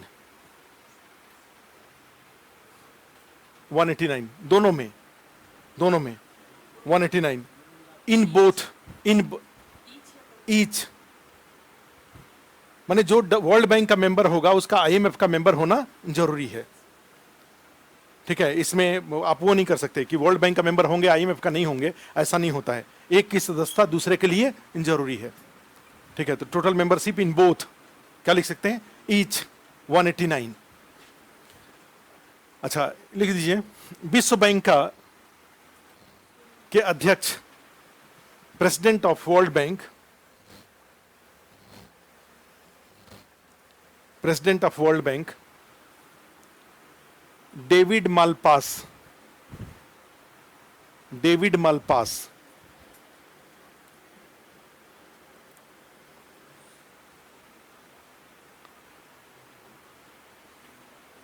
ठीक है, डेविड मालपास।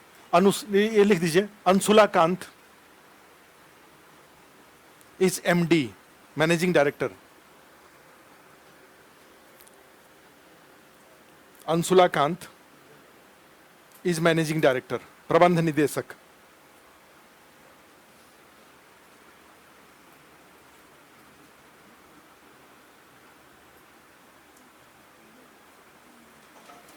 अच्छा, ठीक है। देखो वर्ल्ड बैंक के साथ है कि इसका जो प्रेसिडेंट होगा वो हमेशा अमेरिकन होगा, और IMF का जो हेड होगा वो हमेशा कहाँ का होगा, यूरोपियन होगा। ये कंपलसरी है। तो इसके जो ये हैं, ये डेविड मालपास, ये अमेरिका के हैं। नेक्स्ट उसी में लिख लो IMF के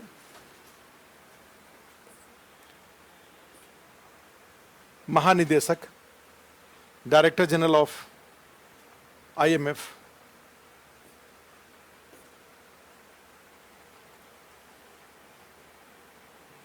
कौन है,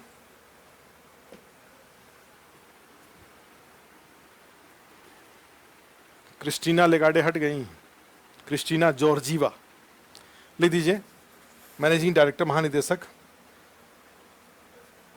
क्रिस्टलीना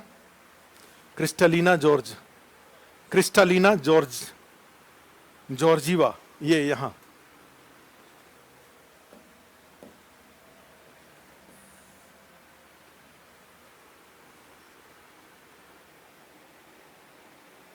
और गीता गोपीनाथ हैं फर्स्ट डिप्टी मैनेजिंग डायरेक्टर, प्रथम उप महानिदेशक, प्रबंध निदेशक। देखिए फर्स्ट डिप्टी, प्रथम उप महानिदेशक गीता गोपीनाथ।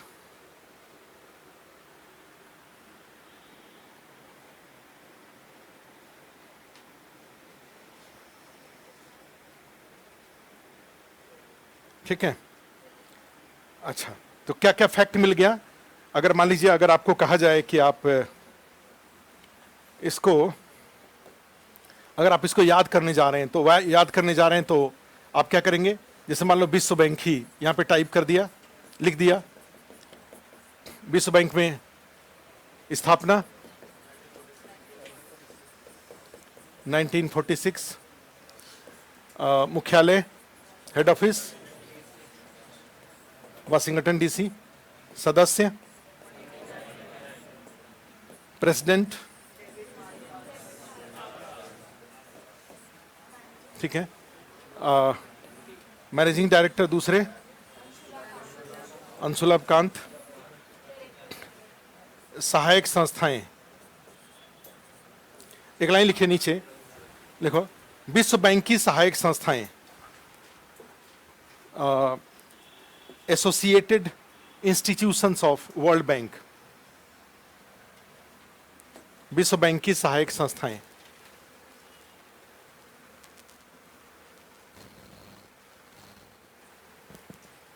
और 5 पैर बना लीजिए, वर्ल्ड बैंक लिख लीजिए और 5 उसके पैर बना लीजिए। कैसे? विश्व बैंक की सहायक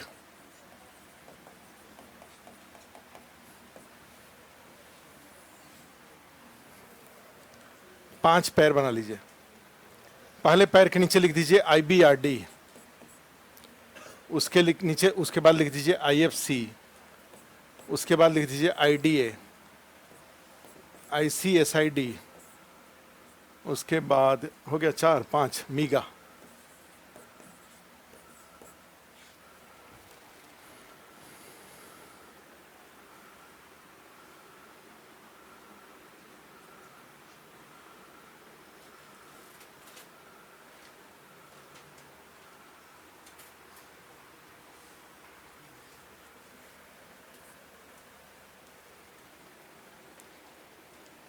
ठीक है।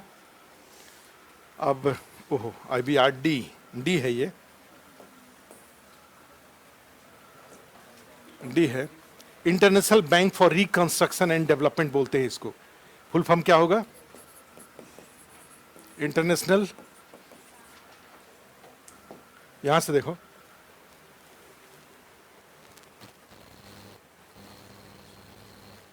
ये दिख रहा है, ये international bank for reconstruction and development, IBRD। English में लिख दीजिए, हिंदी वाले लोग भी, international bank for reconstruction and development,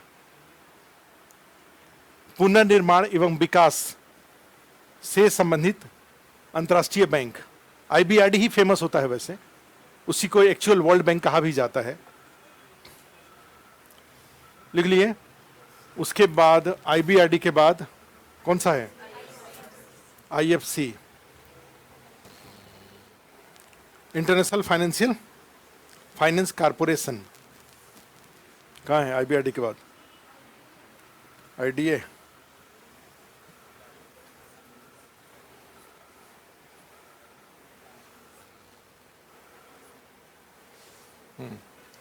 ये लो, ये है तीसरे जगह पे, इंटरनेशनल फाइनेंस कारपोरेशन, अंतर्राष्ट्रीय वित्त निगम। और IDA में लिख दीजिए इंटरनेशनल डेवलपमेंट एसोसिएशन, अंतर्राष्ट्रीय विकास संघ, अंतर्राष्ट्रीय विकास संघ।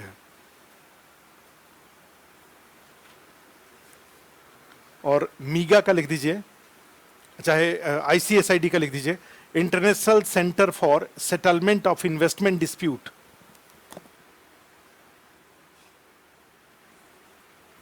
International centre for settlement of investment dispute.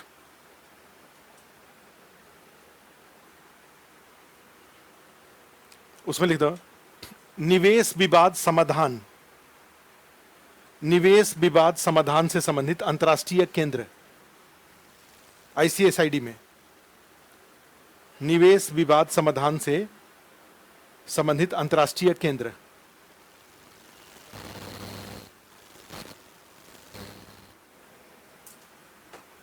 ICSID। मीगा में लिख लो मल्टीलेटरल इन्वेस्टमेंट गारंटी एजेंसी। ठीक है, बहुआयामी निवेश गारंटी एजेंसी, हिंदी में लिख दीजिए बहुआयामी निवेश गारंटी एजेंसी, मीगा।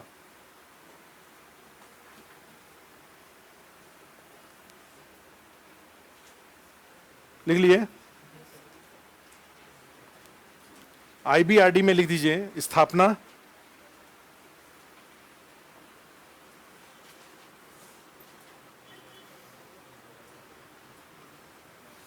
ये स्थापना को लेकर के क्यों कंफ्यूजन आज हो रहा है?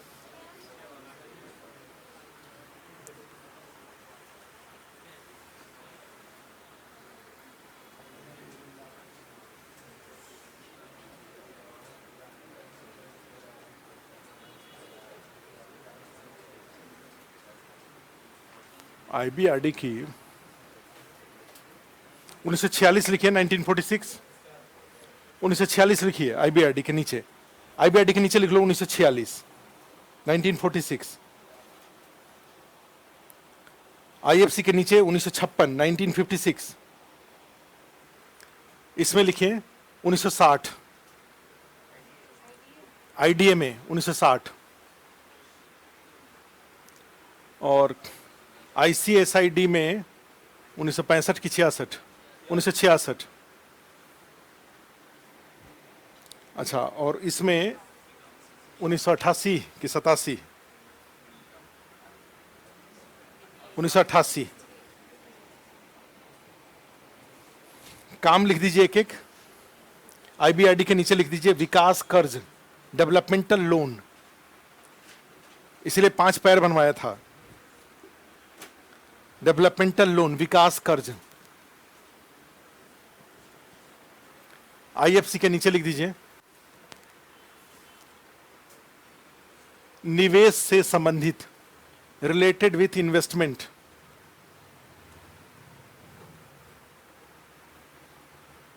निवेश से संबंधित, ठीक है। और उसी के नीचे लिख दो निजी क्षेत्र का विकास, development of private sector. IFC के नीचे ही निजी क्षेत्र का विकास।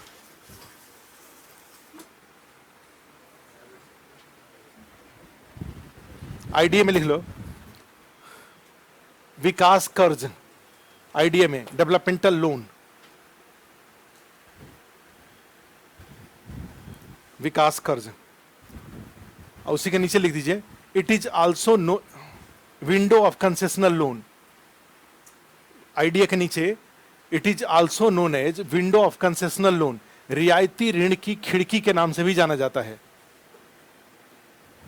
आईडीए रियायती ऋण की खिड़की के नाम से, window of concessional loan.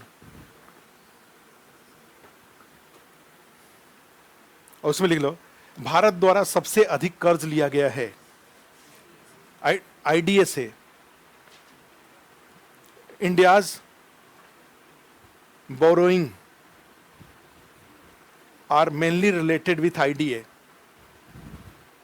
India's borrowings are mainly related with IDA.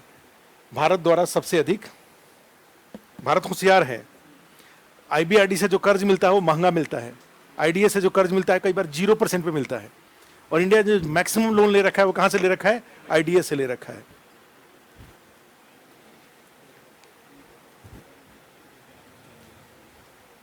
ठीक है, अच्छा।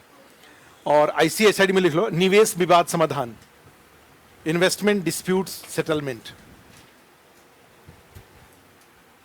कई लोगों का पैर छोटा पड़ गया, नहीं पड़ जाता है छोटा।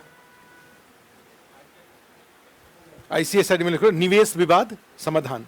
जैसे मान लो वोडाफोन का ही डिस्प्यूट होगा या सैमसंग का डिस्प्यूट होगा, हुंडई का डिस्प्यूट होगा, तो कहां जाएगा? आईसीएसआईडी के पास जाएगा। निवेश विवाद समाधान, dispute, investment dispute settlement, investment dispute settlement. Baglihar परियोजना जैसे था चेनाब नदी के ऊपर, चाहे इस तरह के जो भी डिस्प्यूट होंगे वो सारे जाएंगे वर्ल्ड इसी के पास, आईसीएसआईडी के पास। ठीक है, मीगा में लिखिए निजी निवेश की guarantee, guarantee of private investment, निजी निवेश की guarantee.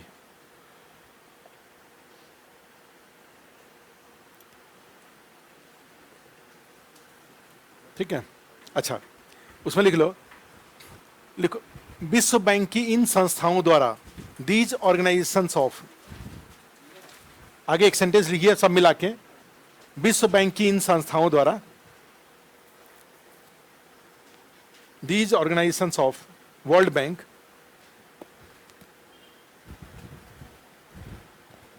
Working for social and economic development of poor countries. विश्व बैंक की इन संस्थाओं के द्वारा गरीब देशों के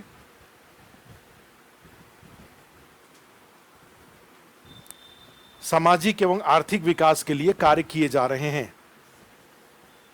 working for working for social and economic development of poor country. अब जैसे इंडिया की बात करेंगे तो इंडिया में कम से कम 200 से ज्यादा ऐसे प्रोजेक्ट हैं इंफ्रास्ट्रक्चर से रिलेटेड, ठीक है, या एजुकेशन से रिलेटेड, इलेक्ट्रिसिटी का, ICD integrated child development scheme का, ठीक है, सर्व शिक्षा अभियान का, स्वच्छ भारत मिशन का, ऐसे माने सैकड़ों ऐसे प्रोजेक्ट हैं जो कि वर्ल्ड बैंक फंडेड है। आप कभी नेट पर जाके सर्च करेंगे world bank funded projects in India, तो कम से कम हमें लग रहा है कि हर राज्यों में 100 से ज्यादा ऐसे प्रोजेक्ट आएंगे जो कि वर्ल्ड बैंक के फंड से। और इंडिया के साथ सबसे अच्छी बात है कि most of the loan taken from world bank is related with IDA, not with IBRD. Bharat ने आईबीआरडी से कोई कर्ज, बहुत कम कर्ज लिया है। मोस्टली जो लोन ले रखा है वो कहां से लिया है? आईडीए से ले रखा है, ठीक है, ये ध्यान रखिएगा।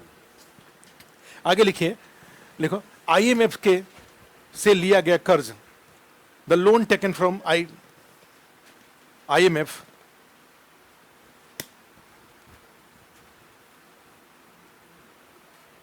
loan taken from IMF used as an alternative of foreign currency, foreign exchange। क्या लिखा? IMF से लिया गया कर्ज विदेशी मुद्रा के विकल्प के रूप में यूज होता, विदेशी मुद्रा के विकल्प के रूप में उपयोग होता है। अल्टरनेटिव ऑफ फॉरेन एक्सचेंज के विकल्प के रूप में उपयोग होता है, विदेशी मुद्रा के विकल्प के रूप में उपयोग होता है। और इस प्रकार, एंड इन दिस वे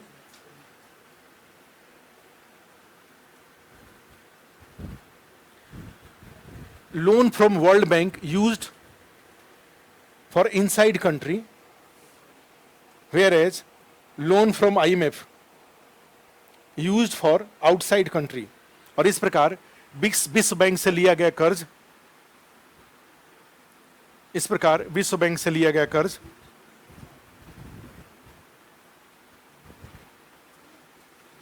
क्या लिखे? विश्व बैंक से लिया गया कर्ज देश के अंदर के लिए, जबकि IMF से लिया गया कर्ज देश के बाहर के लिए। Loan taken from world bank use for inside the country, whereas loan taken from IMF use for outside the country, ठीक है। उसमें लिख लो IMF का गठन, the IMF constituted, IMF constituted with share contribution of member countries।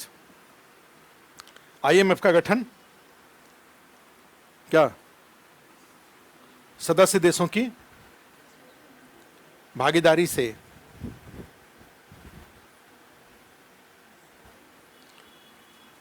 किया जाता है,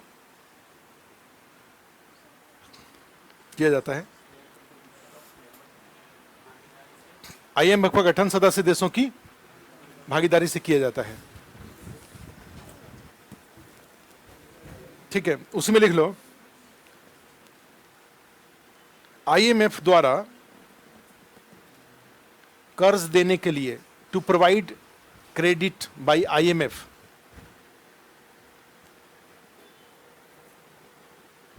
IMF द्वारा कर्ज देने के लिए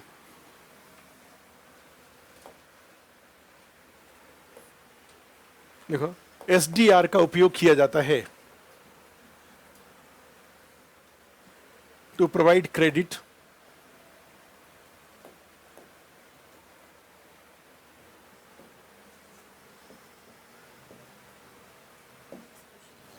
स्पेशल ड्राइंग राइट, लिख लो स्पेशल ड्राइंग, SDR का उपयोग किया जाता है।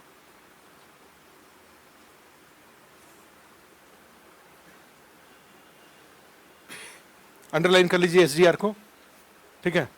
और उसमें लिख लो, देखो IMF की मुद्रा के रूप में, as a currency of IMF,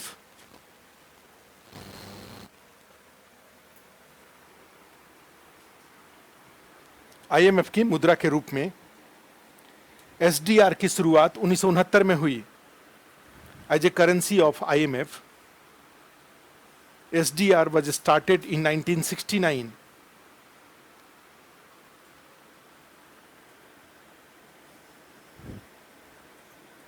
(1969) में हुई। उसमें लिख लो, एक SDR का मूल्य, the price of one SDR, एक SDR का मूल्य वर्तमान में 5 मुद्राओं के आधार पर तय होता है। Rate of one SDR determined on the basis of 5 currencies.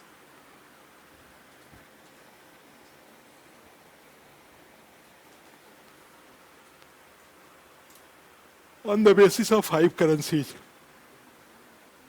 कौन कौन से 5 है? लिख लो, US डॉलर,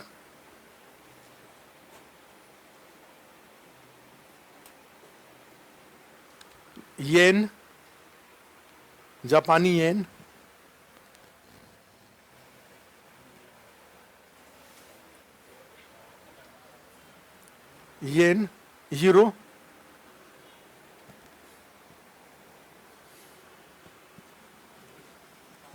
यूरो, उसके बाद पाउंड, पाउंड स्टर्लिंग, ब्रिटिश है ये, यूके, और चाइनीज रेनमिनबी। चाइनीज रेनमिनबी को अभी 2014 में शामिल किया, 2014 या 16 में शामिल किया गया था।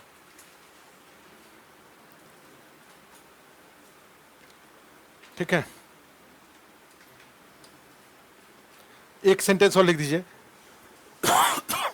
देखो, सदस्य देशों की भागीदारी के अनुसार, according to contribution of member countries, सदस्य देशों की भागीदारी के अनुसार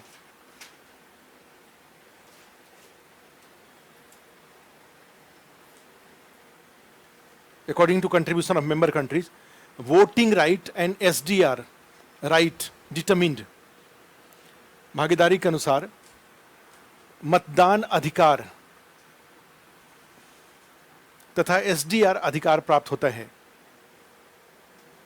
voting right and SDR right received.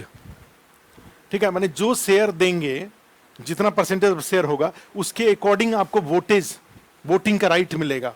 ठीक है, और उसी के अकॉर्डिंग आपको वहां से कर्ज का भी अधिकार मिलेगा। और अभी जो लेटेस्ट 2014 में रिफॉर्म हुआ, उस रिफॉर्म के अनुसार इंडिया 11वें से 8वें स्थान पर है, चाइना तीसरे स्थान पे आ गया। माने IMF में कंट्रीब्यूशन के अनुसार इंडिया 8वें स्थान पर है, भागीदारी के अनुसार, कर्ज के अनुसार, और उसी तरह से मतदान अधिकार के अनुसार। तो एक लाइन लिख लो, देखो, IMF में किए गए सुधार के अनुसार, according to reform in IMF,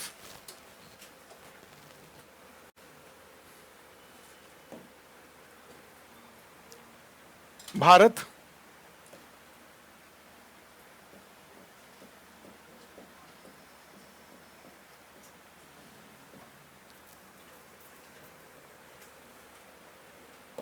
क्या लिखें, भागीदारी के अनुसार भारत 8वें स्थान पर है, India is on 8th position.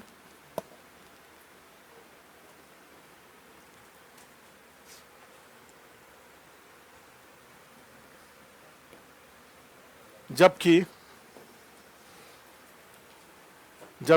चीन पहले, अमेरिका पहले स्थान पर, USA on first position,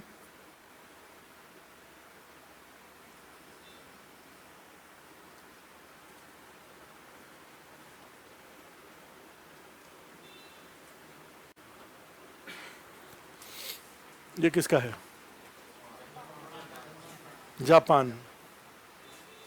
Japan दूसरे स्थान पर, ये चीन है, चांद तारे वाले चीन है, और चौथा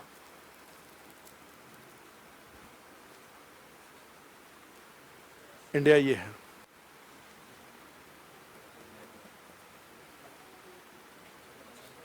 रसिया ये है।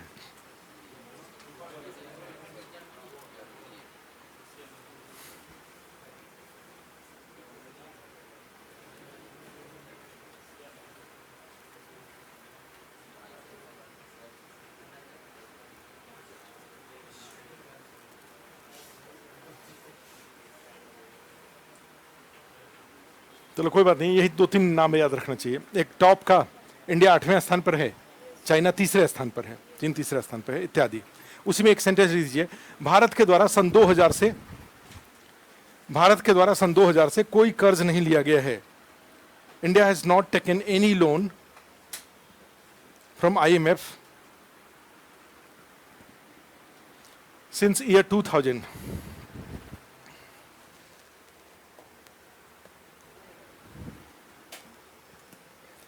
क्योंकि भारत के पास,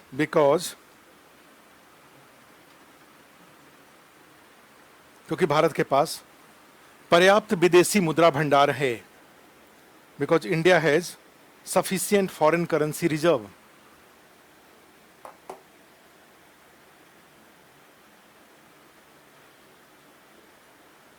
वार्ता संपन्न।